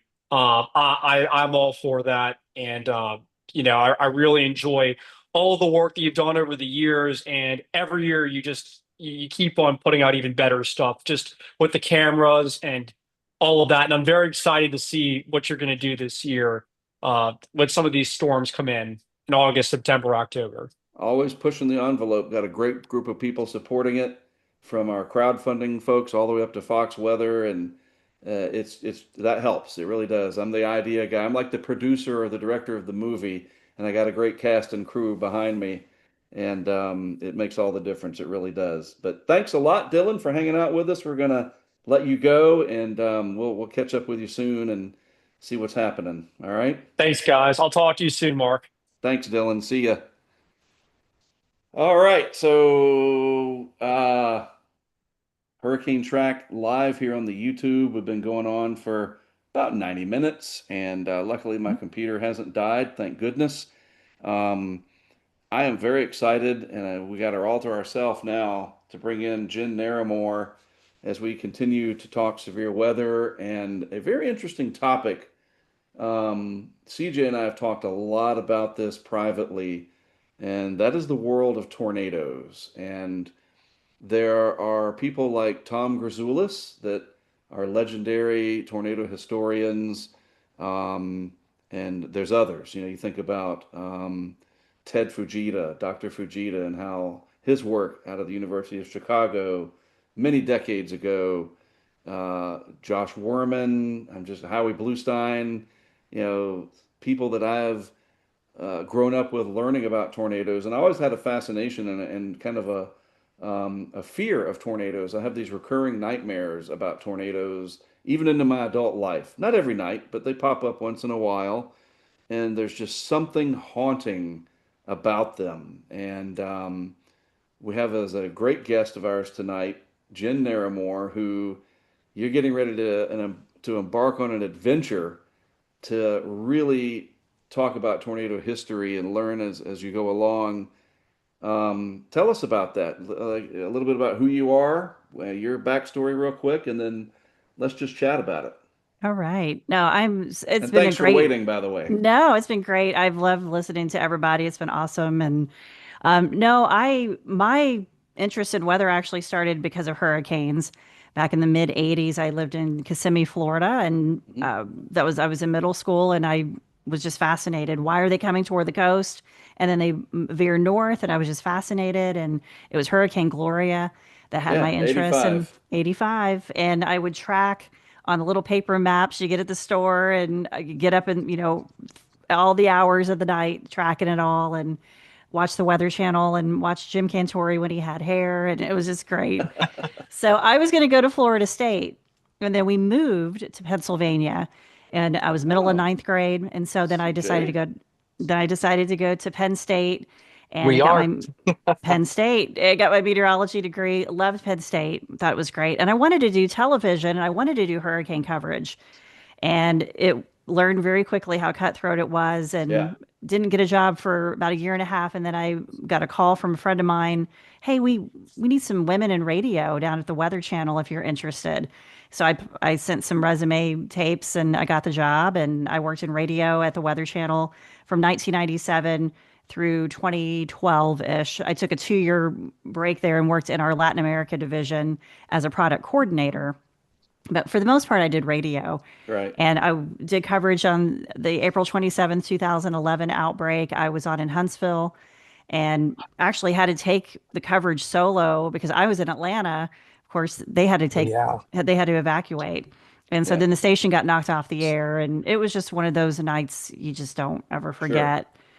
So was part of a layoff through the company, and picked up a job working from home with the Storm Report Radio Network. And that's what I do now as a radio broadcaster. And I have about 60 markets or so now that I cover across the country.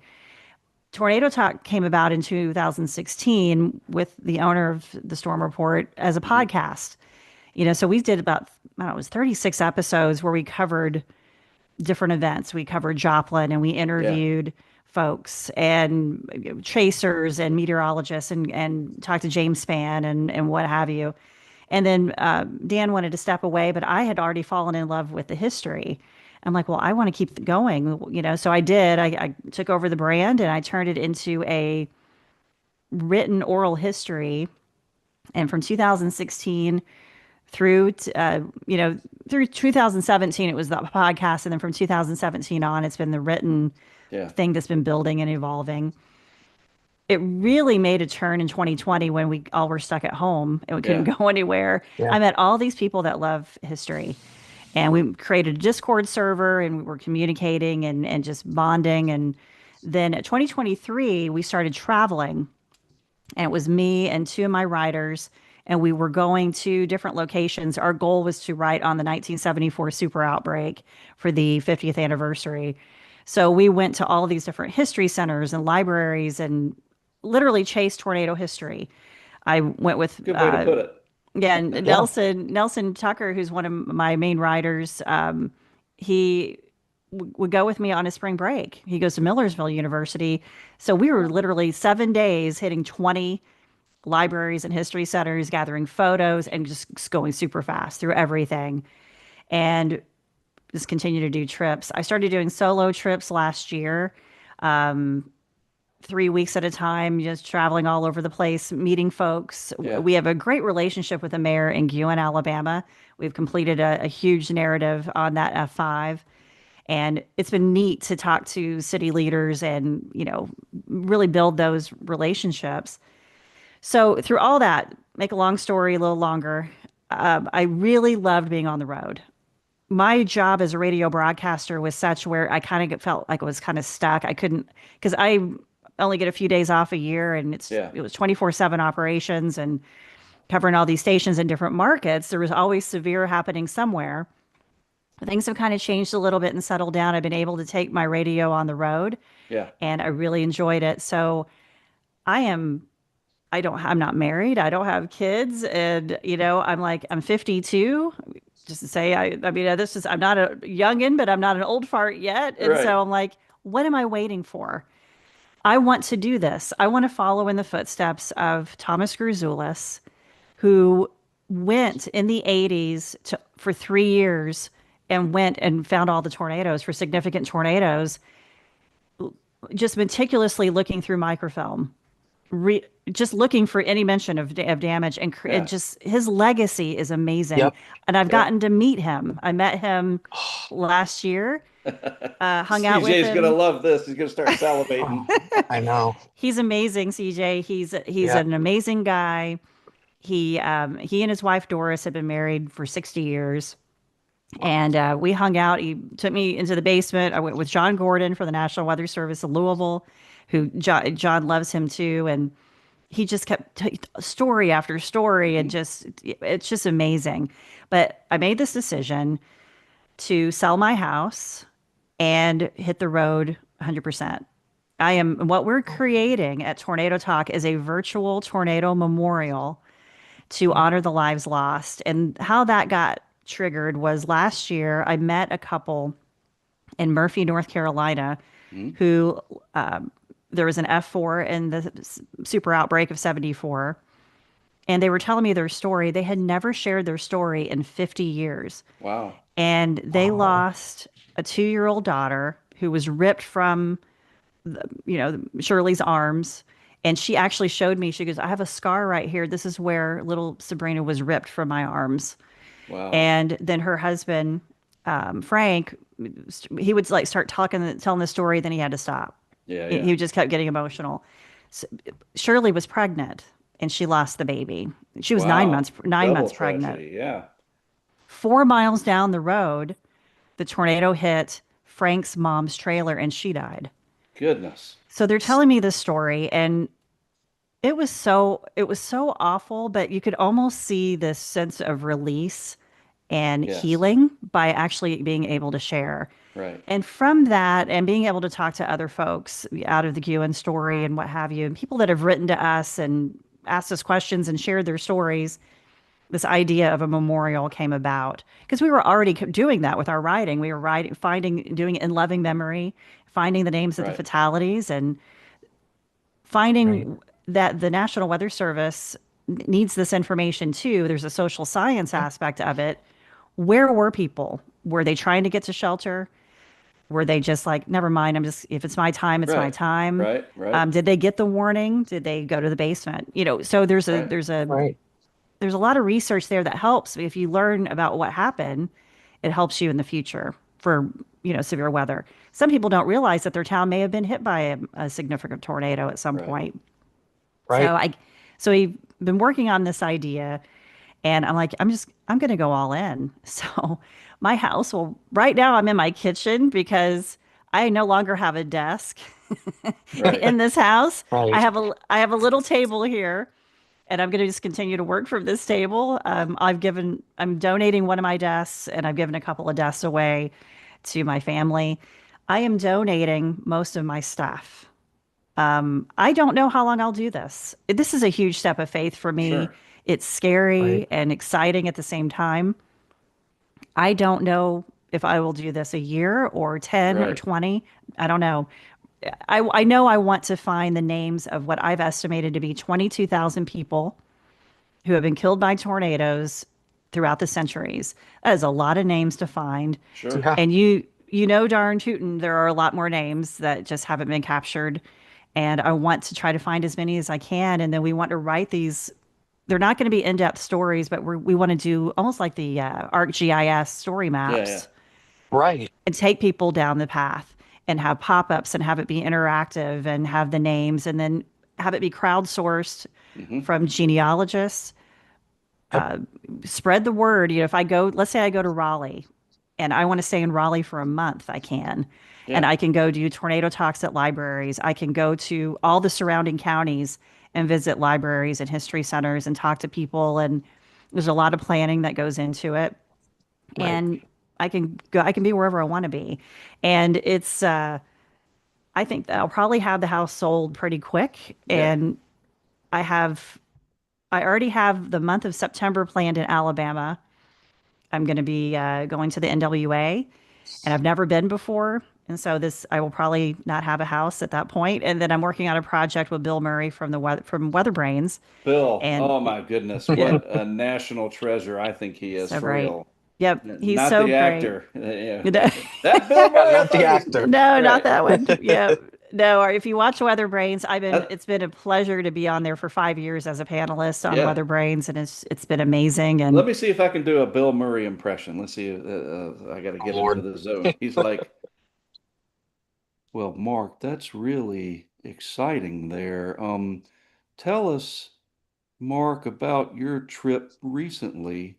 And CJ, feel free to chime in if you want to, of down in Texas for Barrel. That's my Bill Murray. Yeah.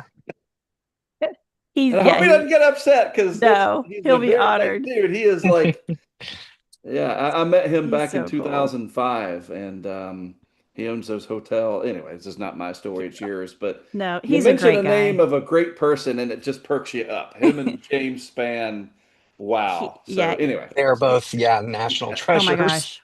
Well, and you Oh, guys heard about the announcement yeah. today, right? Yeah. You Yep. know, Alabama Weather Network happening with James, and it's dream come true, and it's going to be really awesome. So just so excited about that, and Bill's a part of it. But Bill is a Yeah. huge weather history Yes. My wife used nut. to get me Yes. his calendar thing Hmm. for Yeah, Christmas. he is so well versed in all weather history, and we of course have bonded over that, and so it's been really neat to work with him on that. But so my goal is to go to Alabama in September, and then from there I have my best friend lives in Florida, and so I will be spending some time there to hang out with her and her family, and then my goddaughter. And I've Hmm. missed a lot of her life, so Awesome. I'm going to kind of spread that around a little bit. Yeah. I'll be in CJ's land. I Yeah. will be spending time there in January for sure because I Hmm. don't like Oh, ice. awesome. Yep. So Right. I will, CJ, we're going to have lunch. There you Yes, go. absolutely. But I don't like ice or snow, and Right. so I will be heading south. Fair. That will be my reset time in Right. January. Like Yeah. put my feet in the sand, refocus. What does my year hold? Where do I want to go? What do I want to try to tackle? And what are some things I want to do? And I think it's going to be changing. Sure. I'm way out of my comfort zone because I'm this organized planner lady. Right.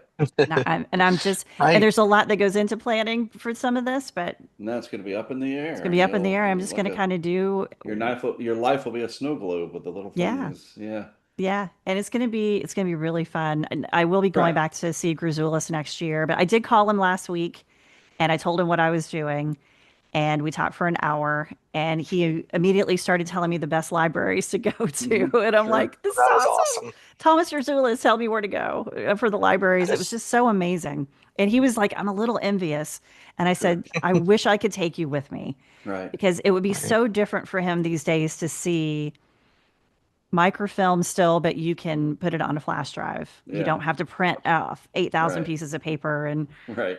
to go to some of these places and everything that's digitized. He was mad at me because I introduced him to newspapers.com. And Right. but it was just open up his world of Sure. information. So that's what I'm doing. I've got a great guy. Nelson still works for us, but he's the lead of the Otis project of flying the drones into What? tornadoes. That guy? That's Nelson Tucker. I mean, I've pioneered a few The things amount and of I got my thing, time. but dude, that Otis thing is like, It's amazing. wow. Yeah. Oh, Just His Mark and I brother, have been going on and on about that every time we've been out there since Yeah. they launched that So thing. neat to see So people amazing. coming up with these amazing things. So let me back up a little bit. Sure. Two parts to this. First of all, what is the deal with our fascination as a species with tornadoes? Because I know more people have told me they have recurring nightmares about them. They've never been in one. And then to that point, where does 2025 rank? It seems like we've had a pretty busy year, but like, you know, tornadoes have made Reed Timmer who he is, Hmm. and Max Velocity. What are these? Some of these guys over 1 million subscribers on YouTube, and that's a big deal. You know that, and other people have really rocketed up because people are drawn to it. There's two major motion pictures that are really good, Twister and Twisters, and then a couple of horrible produced Sharknado or whatever. I don't know what you call that. I don't know. Um, I don't know. but you know what I mean? Like, and Yeah. it's been featured, tornadoes. I mean, the best one ever, I think, still is from The Wizard of Oz. The best practical effects tornado in history Yeah. was Stockings. I think it was a sock or whatever from The Hmm. Wizard of Oz. But we're drawn in. They're um, fascinating, terrifying. They're part of American history, similar to hurricanes, but a big draw. So what do you think is I mean, you'll look at some of these YouTubers, these content creators, and they'll be, you know, tens of thousands of people. We're talking television numbers watching a dude or dudes, and now with Bryce and Paige, a couple chasing Hmm. down a tornado, a supercell. Yeah. Why? Why are we watching this? I And I think know you're not because a psychologist, but like, no, I mean, like I'm wondering why do I watch it? You know, because I yeah, watch it too. I mean, for me, I watch it because as soon as a tornado happens, it becomes history. And sure. so, from a historical perspective, I'm interested. But I mean, I'm fascinated with them just as a weather geek. I think they are the sexy weather. They Hmm. are. You can see them forming. They're unpredictable. They are visual. They're fast, and I think And it's they're an fleeting. adrenaline. They're Yeah, here and gone pretty quickly. that's right. And I think that's the adrenaline rush with it. And I think that there are those who are just absolutely terrified of them, and then there are those that are just like can't get enough of them, Sure. and watch every single. They've learned the radar. They watch every single cell that pops up. I think most of them are in our Discord server Right. actually because Yeah. there's just we have a room and CJ's a part of it that we just do severe weather chats Right. and post what happened and what is happening and it's just for our knowledge. It does help me with the history, but I think that's what it is. I think it's an adrenaline rush. I think that it's they're just fascinating. And They're they're still mysterious too. We still haven't yes. Yep. figured out Hmm. like had CJ and I known from some program, some model or something that the Wellfleet tornado was going to happen, a high probability. I know I don't remember the guy's name, maybe it's Andrew or something that's got the tornado, the NATO cast, the AI thing. Yeah. Um, and I wasn't paying attention to that day because we were going after hail, but It was I I. digress. But you know, um, we didn't know. It was a 2% day, and that mysterious nature to them. I think part of it is like I think that's a big draw that there's still a lot we don't know, and I don't know if we're ever going to solve it. As much as we throw at it. But as a Right. historian, I thought, maybe Jen has some insight.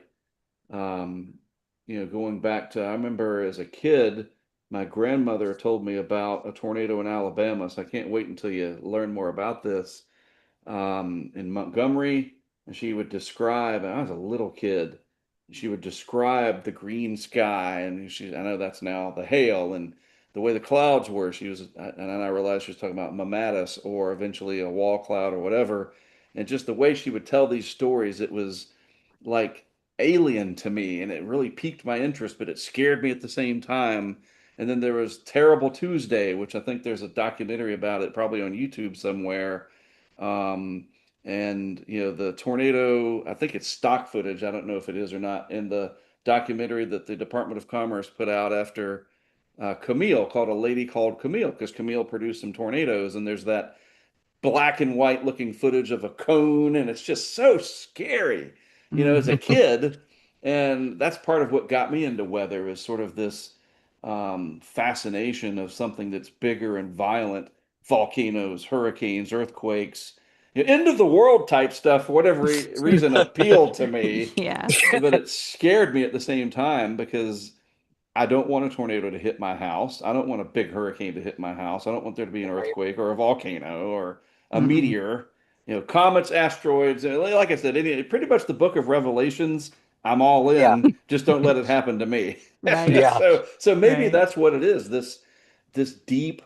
We know somewhere deep in our DNA that this stuff will kill you, and you better be paying attention. And now, because of the internet and live streaming, um, we can watch it as it unfolds. And maybe there's something to Right. that as well. And there's sort of the NASCAR side of it, that we're wanting to see if somebody not gets taken out, but like there's the danger element in there. Oh, what if something happens? And there's a lot to Right. it. So I was just wondering what you thought. Like, Yeah. There is a lot to it. I think that it's it's very everything. complex. It Yeah, is everything. I think that there are those who Right. are about the thrill of it. I think that there are those though that are interested in understanding it and studying it and the science of it and trying to help people. I think I think there's a myriad of things. sure. Going back to the Otis project, Nelson is a student. He is the most brilliant kid I've ever met. And he is, out there chasing. His brother is a drone champion. So, Oh, you know, wow. what they're Perfect. doing, yeah, it really is, and it's Right. amazing what they're doing, but they're also getting a chance to chase. I have never seen a tornado. Right. And I'm Right. really, really, really wanting to see one. But I've always said I want to see one in the middle of a field, Yeah, of course. churning Right. away in eastern Colorado somewhere or Right. whatever. And I don't Harmless. harmless, but I really want to see one because I'm fascinated with them. I hate what they do and I hate the Yeah. damage. Right. And but I have found myself going to look at damage. Yeah. And that has caused it happened.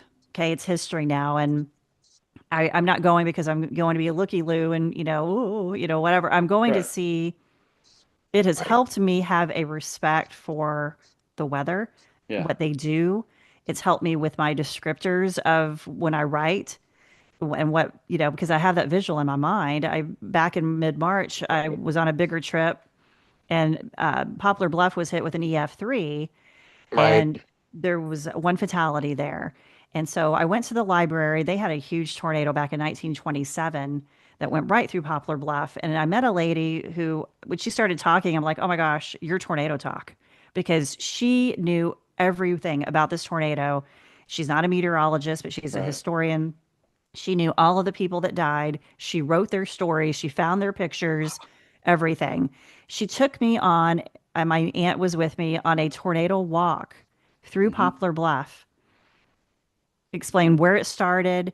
We stopped in front of a hotel where a hotel used to be, Yeah. and she said, these folks were here Hmm. and this is what happened. And then we walked a little bit further, and then she'd stop and say, at this point, 10 people have died. Hmm.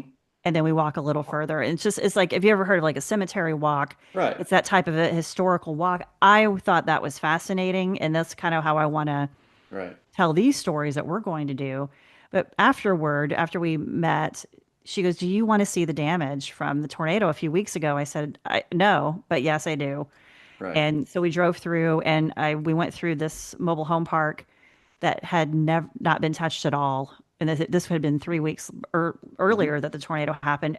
Everyone's life exposed, and it was just the twisted metal and it was just awful. It was some of the worst damage I'd ever seen. And it just really made me more empathetic Yeah. to what happens.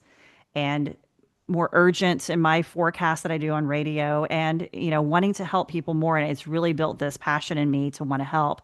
And I think that there are a lot who are chasers and spotters that are out there, and that's what they want to. I think that they do want to Right. help people. They've seen what it can do, and I think there's a drive to help. I also think there's the other side where there's this drive to be just out there and be a thrill seeker. I think there's Yeah. both. And then there's the beauty of it, the photography that people Yep. Hmm. accomplish, and Yep. um, and I was thinking about what you're saying about going to these different places. Have you ever been to Greensburg? No, I've not been. So CJ and I have gone It's through it a few times, and yep. boy, it's like going to Homestead for hurricanes, or whatever, It's like Gulfport very, for Camille. it's very, in I see what you mean there. You don't want to see it, but you want to see it Hmm. because it puts you in your place.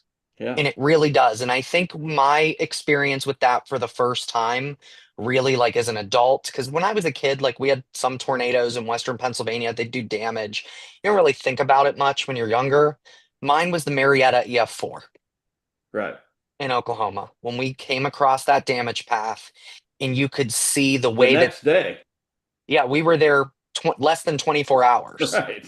Um, I mean, to the point where the mud was still fresh, Yeah. Mm, and the way that the violence in how narrow that path Right. was. But then I remember going through the pictures, and then you'd see like a kid's stuffed animal Right. on the side of I-35. Hmm.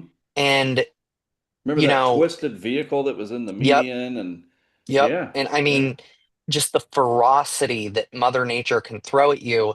And I really liked your descriptor because that's what I always say with to Mark. The tornadoes are the sexy, same thing with hurricanes. Even though hurricanes are, they're much bigger. I always say I can't stand the hurricanes. I'd rather deal with tornadoes because they're over in 30 seconds. But that's why I think we put so much emphasis on the category and the wind speed because people right. see that, they see that Something we can latch it's on to. It's a good point. yeah. Yeah. and I think that, after, because my first experience with a hurricane was Ian. And that, I mean, I had been through outer bands. It's Right. nothing comparing to living through that, hitting your town. Right. And the thing that I remember that I would take away most from that is after that, there's like 2 weeks where you start noticing little things that you didn't see before that was within the damage because you're in that survival mode. And I wish I could go back and, in time and take pictures of that because those are things that are lost over time as those trees grow back. It is, and on the coastline, the coast is ever changing. They could be, passes reopened or whatnot. And I think that's part of it too. You want to see how it's going to change, not only the environment, but, I hope I'm making sense here. There's an innate curiosity to what the aftermath is. Yeah. And being in Yes. Greensburg, I was there within the last few weeks. I've been all over the place, and I was stopped for something. I don't remember what it was. It's just at a uh, somewhere in the middle of town on the main road, and I think I texted you, CJ, about it, that Yep. like I could look around and see slabs and old Yep. rusty pieces of frames of buildings, and realizing that was in 2007 that this happened. You And can still to this, or at least last time I was in Wheatland, Pennsylvania in 2015, you could still see shrapnel in the ground right. from where it hit that steel factory. Yeah. Are And Well, you this my from? was Is that where third. you're from, CJ? I'm from Pittsburgh. I Oh, was you're born in and Pittsburgh. raised in Okay. Pittsburgh. We had a camp up in or northwestern Pennsylvania, that wasn't too far from Mercer. And so one day when I was in college, when I was going to Penn State New Ken, I said, let's drive up. I want to see if you can see anything. Because that was really like that was the big boogeyman, yeah. outbreak, right? The Oh the yeah. 85 US Canadian outbreak for our region set that tone. And when we got into town and you drive down into that little valley where the state line is, and you really realize A, how small the town is, but B, what that thing had to do to lodge the shrapnel into the ground where you could see it to this day. I, Hmm. Right. I mean, the power that it takes to do that, I think, is Yeah. remarkable. Yeah. Well, we just passed the 40th anniversary of that Right. event at the only F5 in Pennsylvania. And I Hmm. had the really amazing opportunity to speak with Dr. Forbes at an event at the Warren Library.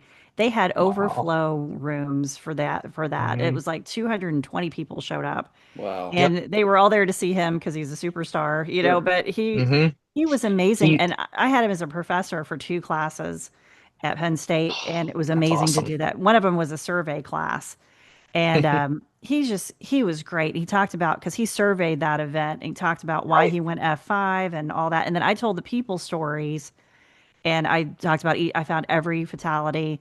I talked about the damage and the hero stories too, because it's Right. when we do this memorial, it's not just going to be the fatalities. There are other aspects. There are the first responder stories. Yep. There are the community stories, like a Greensburg that went Yep. green after some Right. places did not recover at all. Wheatland is one where I did drive through Yep. Wheatland back in May. It's not even Wheatland anymore. No, the borough is pretty much, I mean, it Yeah. was the Rust Belt. It was already losing, and it Hmm. took out the one last factory that was the source of jobs for that in the surrounding area. And when you think of tornado ghost towns, you think of Yeah. Manchester, South Dakota, or Oh yeah. some of Picture. those towns that they're Pitcher, Oklahoma, that it was Hmm. the final nail in the coffin, and you really wonder, like, it, Like who's going to remember Indianola. this story? Yeah, Yeah. Yeah. Indianola for hurricanes. Well, Jen, Hmm. where are we in 2025? Seems like a busy It tornado has been year. busy. Yeah, I Hmm. grabbed the stats from the NCEI. So far, there in the U.S. there have been 67 fatalities in tornadoes. We started off pretty slow. January, February picked up a little bit. Then March went crazy, and Hmm. it's actually we had 299 preliminary tornadoes in March, and it was the highest U.S. March tornado count on record. And it was triple the 1991 to 2020 average. So 299 tornadoes preliminary in March, and then April we God. went up to 350, and 9 people were killed in tornadoes in April. Only Aprils of 2011 and 2024 have had a higher tornado count.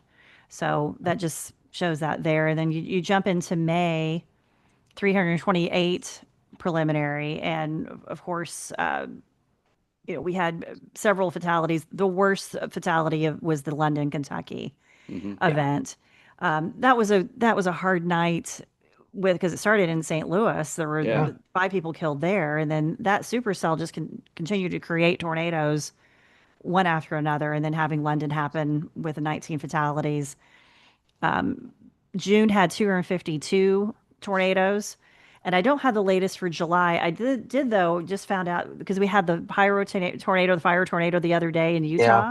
It was rated EF2. They just Really? came, Oh, yeah, they wow. just put out the survey for that, and from that Deer Creek wildfire at EF2 in San Juan County. God. See, So that's the stuff of nightmares. Yes. yeah, fire and tornadoes at the same time Yeah. scare the dickens out of me. Yeah, it's interesting to me just to kind of watch how the seasons unfold. And I didn't find the stat on where we are compared to other years. I mean, Right. obviously we've already broken records with Sure. March Right. being the highest, and May and June being is what they are. But we're talking about hurricane season now. There are so many hurricanes that can create Yes. tremendous tornado outbreaks. Yep. And so that's something to monitor very closely. I am concerned about how much flooding we are dealing with, and it's been eye-opening to watch what happened in Texas. I actually have a radio station in Kerrville, and I have 17 Oh, seconds to do the forecast. It's so hard when you do radio forecasts and you have 17 seconds, Yeah. 20 seconds. What do you say? And how, Sure.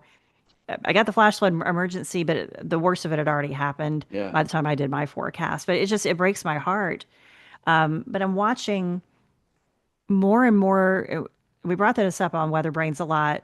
How many people are driving through flooded roadways? Yeah. Still. It's constant, or parking under overpasses and Yep. or and CJ and I underpasses or saw that whatever. a lot this yeah. year. And it's awful what's happening, and people are just still pushing the envelope with driving through flooding, Yeah. and you do not know what is underneath you don't know the road No, you structure. You don't. don't know what's going to buckle. You don't know, and it's just awful. And then we're seeing these events that are just awful in Texas and New Mexico. We're just you know where whether it's flooding or tornadoes or hurricanes, how can we, as scientists, as meteorologists, as social scientists, I mean, we're all at kind of everything now as we're trying to communicate. How do we Yeah. communicate better? How do we help folks? That's where I want to, what can I do as now an amateur tornado historian? What can I do to help people by learning about their past to help them in the future? And so I think that's what we just Right. have to continue to strive for every day is how can we help people to make, can't tell them what to do, they're Right. still going to Yep. make their decisions, but how can we hopefully help shape wiser decisions, perhaps?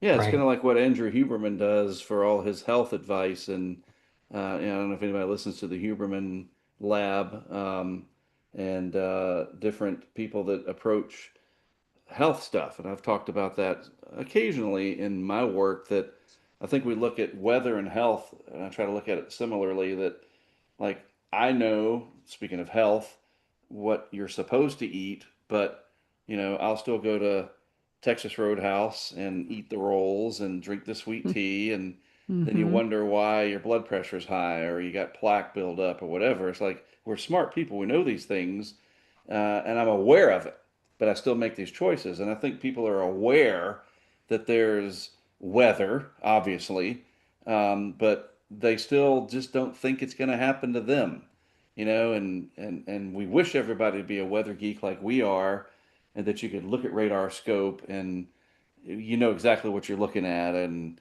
but we're not. And I think it's you look at, and maybe I'm trying to draw too much of a comparison, but we treat our health the same way we treat our weather. I really think that way, that look at how many people just don't care, and we know we're eating bad and we don't exercise, and then you wonder why we have all these health problems. And a lot of people just aren't paying attention to the weather. But Mm-hmm. if you live in the United States, we have probably the most dynamic weather on the planet. I would venture to guess. China's got some pretty, they get tornadoes and typhoons and Right. whatever, but our weather is pretty darn dynamic, and Oh, yeah. we still see people get caught, and we take the loss. And but there's something about tornadoes, and CJ and I have gone back and forth about it. I shied away from it for many years. That I felt like I don't know what I would ever contribute to the science of tornadoes. As a young adult, uh, post college, and all that, knew about some of the projects that NSSL were doing, and then eventually the Doppler on wheels, Dr. Werman, and I never knew how to pronounce her name, Karen Kosiba, or however you say it. Mm-hmm. And they're doing all the IBHS with their work, and like, what am I gonna do? I'm mainly a hurricane guy. My degree is in geography, so I'm more focused on sort of the societal impacts and social science and whatnot. And like, what am I gonna do? I mean, I'd love to go see them and see tornadoes. They're fascinating. Like I said, I've got this weird recurring nightmares. Every few months, I'll have some terrible dream about them, and but I didn't know what the hell I would contribute. I don't want to just be some guy out there in the way of progress or whatever. Now there's thousands of storm chasers and hundreds of them monetizing it, and it's become this objectification. Everybody's trying to outdo each other thing, so it's even more complicated. I don't want to be a part of that. People telling on each other and the drama on social media. It's just like, what is this? you Yeah. know. But then I thought, all right, we'll do this hail thing. It's a supercells, whatever, and we have to avoid the tornadoes. But I think this year, CJ and I have talked about it, that maybe more of approaching the tornado chasing content creation from a more social science side of things might be an angle that I'm willing to pursue starting next year. That instead of the um, let's get up and go, and like, because I don't want to besmirch anybody because I'm not some gatekeeper, but what's my contribution going to be? And I love telling stories. Everybody that knows me knows that. The gift of gab, I get it from my dad and his dad and so forth. I like to teach people about what I know, and I like to learn. And so maybe there's something there that we could approach a tornado day from a different perspective of what does it take to get a tornado to form, and let's go out in the field and see it happen. Let's see if we can witness all this stuff happen, and maybe let's bring some experts with us to see that. And we might pursue that in 2026, Right. and have a different angle to this, and maybe shed some light on the storm chasing community. What are they doing? And I like what we did tonight with Bryce and Paige, and I want to do Do more of too. that. Hmm. Like Me there too. is a That was great. community out there, and people like you and the historical side. Mhm.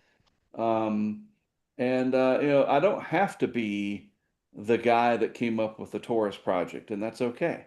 Like I came up with the remote cam thing 20 years ago, and nobody will ever be able to take that away from me, and that's great.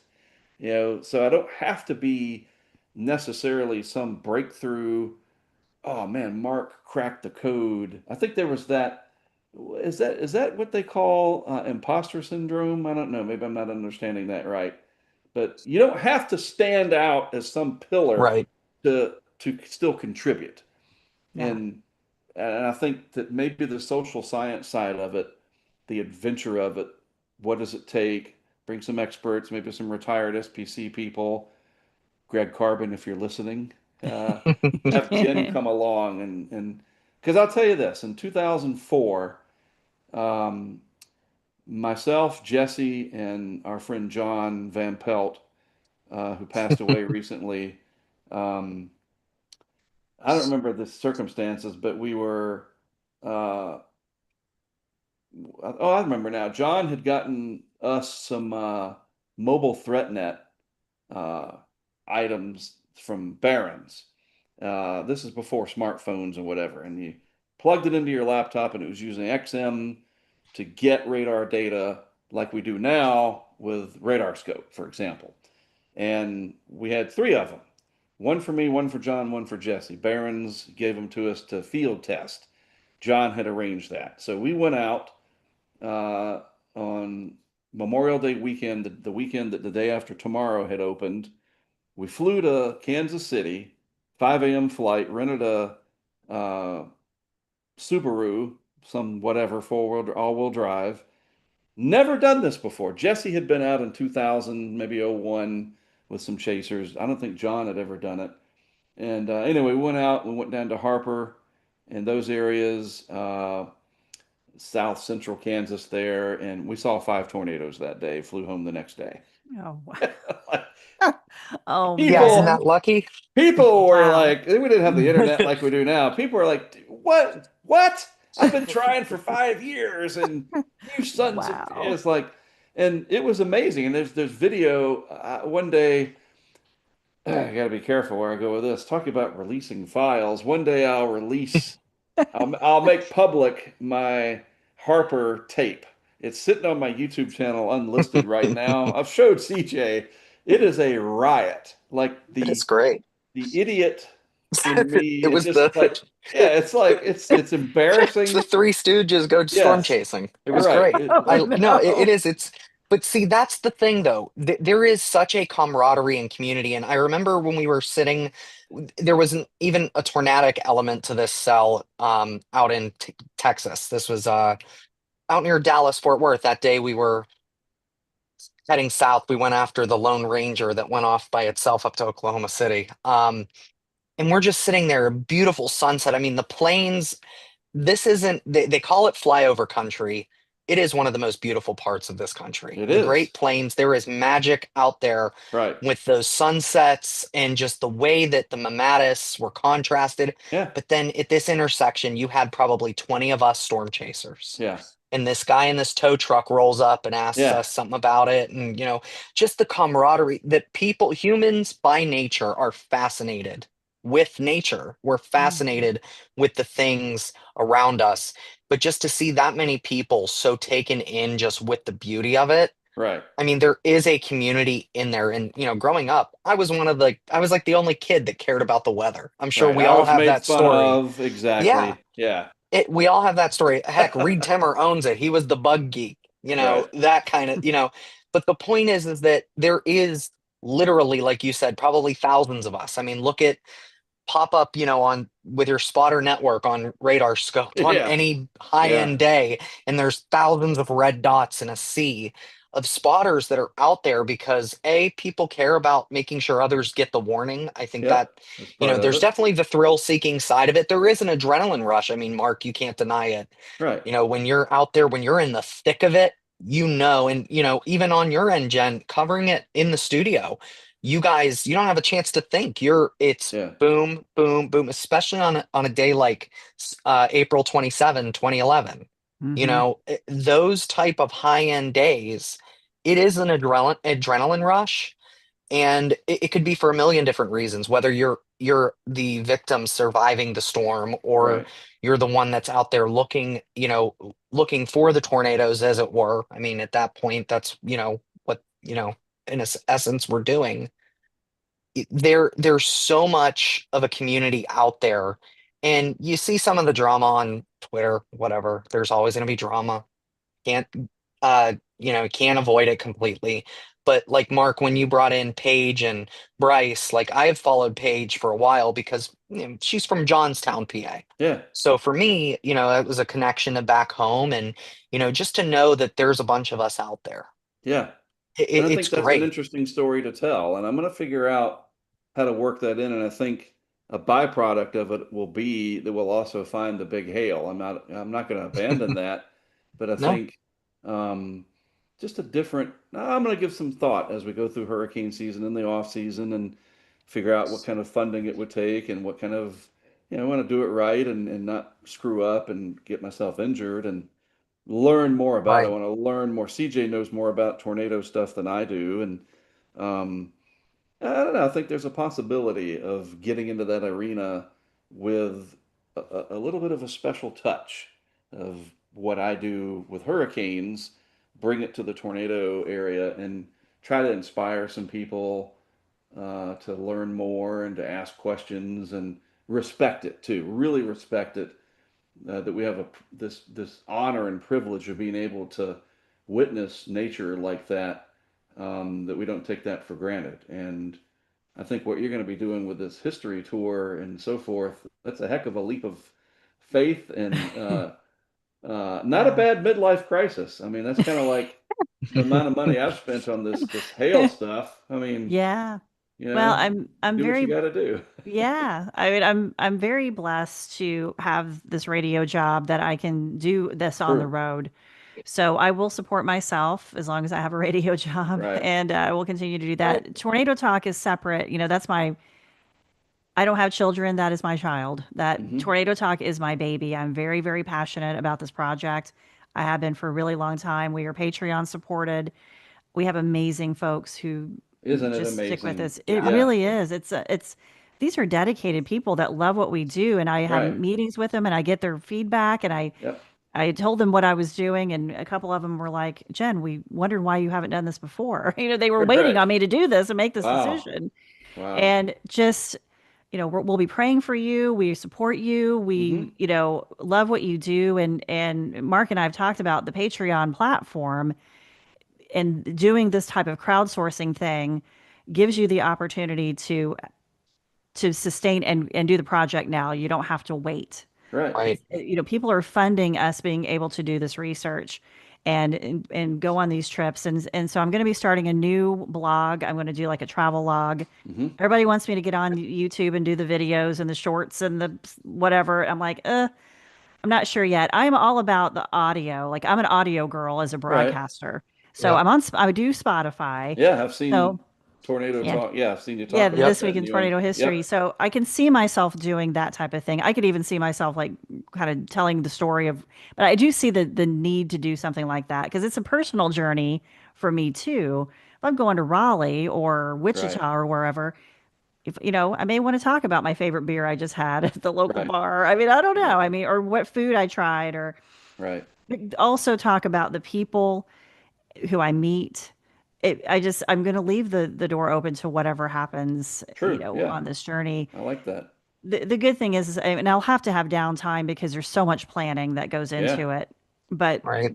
I will just say again, go if you're a tornado fan at all and you want to learn more about tornado history, please go get Thomas Gruzoulis's Significant Yes. Tornadoes book. He's just released the 1974 to 2022 blue book. We've all had the green book forever, Hmm. but he's working on 1680 to 1973. He's finishing it now, and he's hopefully going to release it maybe next year. He's 83, and he's Yep. going to continue to work and do this as long as he can. Yeah. And please go get that because he is a trailblazer. What he did to document this is amazing, and it's Yep. we would never have had these events. I cannot do what I'm going to do without what he did. It's just, and I'll tell you one brief story. I'm going to challenge Mark on who tells more stories, but one story when I met Tom, he pulled out this little notebook, and on the front of it it said stories, and he opened it up, and it was completely empty. He Mm. said, "This is my tornado talk." He goes, I wanted to tell the stories, Yeah. but I never got a chance to because it was so busy for him just to find the actual tornadoes.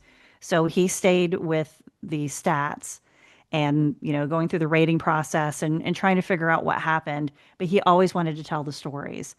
And I feel like I've been able to try to, and I don't know if I'll be able to do it all in my rest of my life, but tell as many of these stories as I can to honor what he wanted to do and Sure. kind of walk in his footsteps. I really feel that's what I'm doing. I'll be going to places. I've thought about that. I'm looking at microfilm that Thomas Grzoulis looked at. You know what I mean? It's the same microfilm that he went through Right. 30 years ago. And it's just really neat. And I'm excited about it. So I will support myself through radio, but Tornado Talk has to grow. Our website's going to get super duper huge when you're talking about hosting that many Yeah. maps and Yeah. stories Right. and stuff. And then Zach Reichel, who is my main guy with this project, I want him to be able to hit the road more as well. Hmm. And he has a full-time job. He's a GIS analyst, but I want him to be able to hit the road. So I'll be able to support him being able to do more traveling and he'll be my map guy, really Right. exploring these maps. So there's so much, and Patreon is a great way to do this. This Saturday, I'm having a donation day for my house. So Hmm. I'm putting stuff out and I'm going to say, take what you need, give what you can, Right.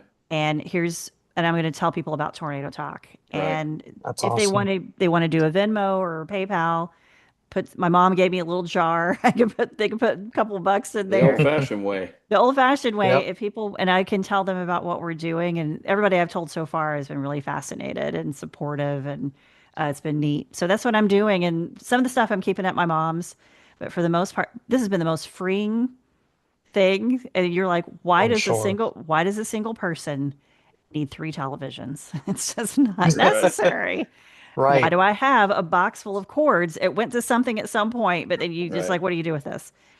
Hopefully it can help someone else, Sure. the stuff that That's I really just don't neat. need.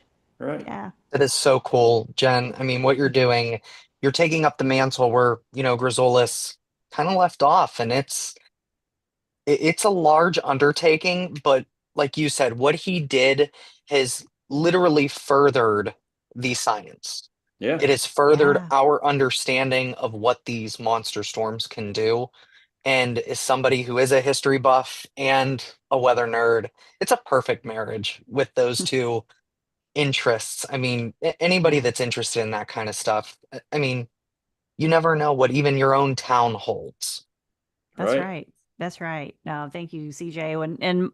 I get this passion from my dad.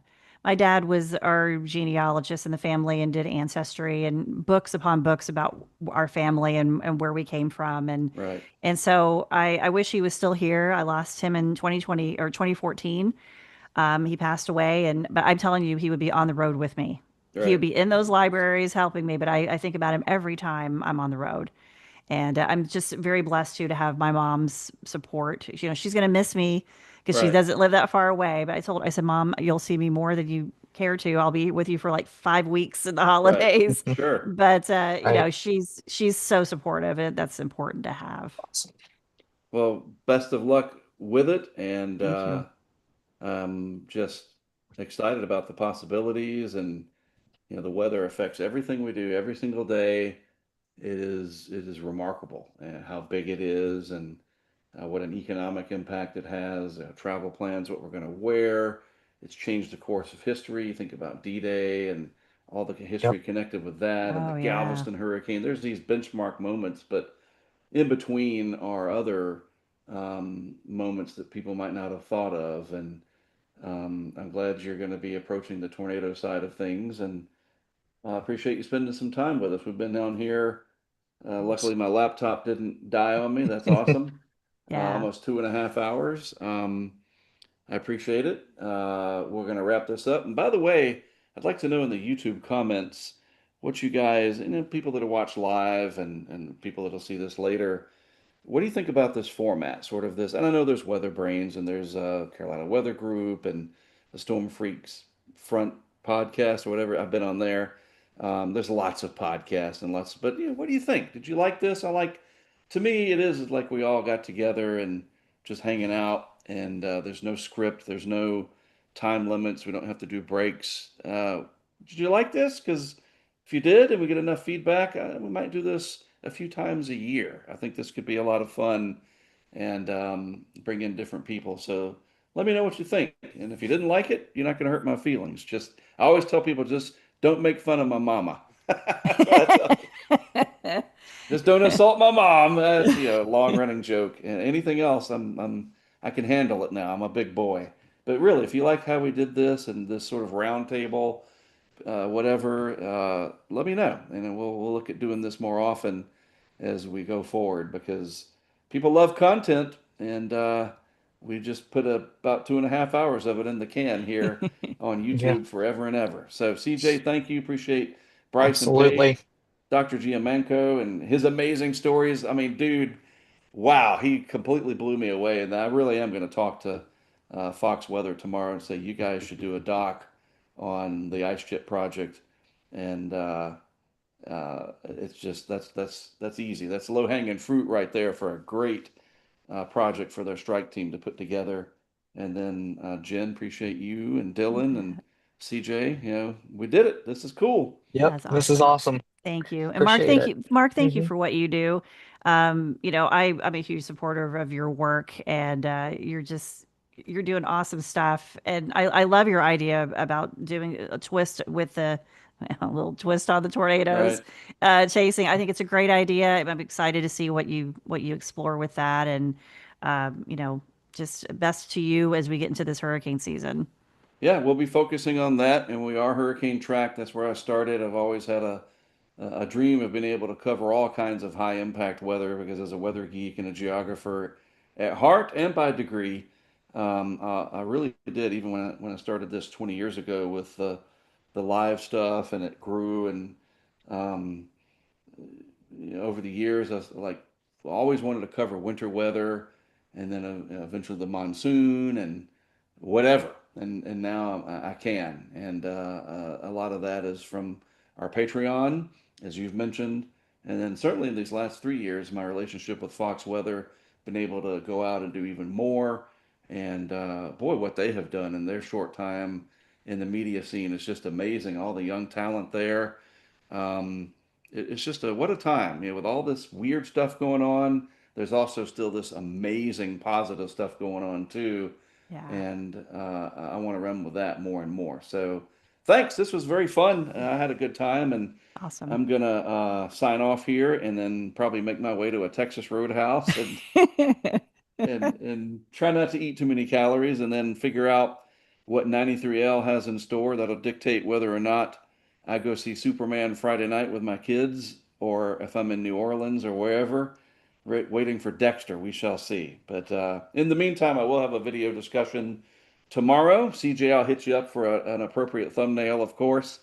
And we do have a great team, by the way. And you know, Jen, it's a team. It's really Oh neat. yeah. There's very few people that do anything by themselves. Usually, there's a lot of great people behind anybody that's successful, and this is no difference here with what we do. The Hurricane Track Team, we're there's so much that goes into it. So I'll have a video tomorrow, and we'll figure out where I end up from there. Putting severe weather season pretty much behind us, really focusing on the hurricane season ahead. And here at Hurricane Track, we'll keep you on top of that. Have a great night, everybody. Thanks for tuning in. And I got to figure out how do I, if I hit end, it might just kill the whole thing. Do I just hit stop for the YouTube part? I don't know. I'll hit end and we'll all go bye bye and it'll save it on YouTube and that'll be Good night, that. guys.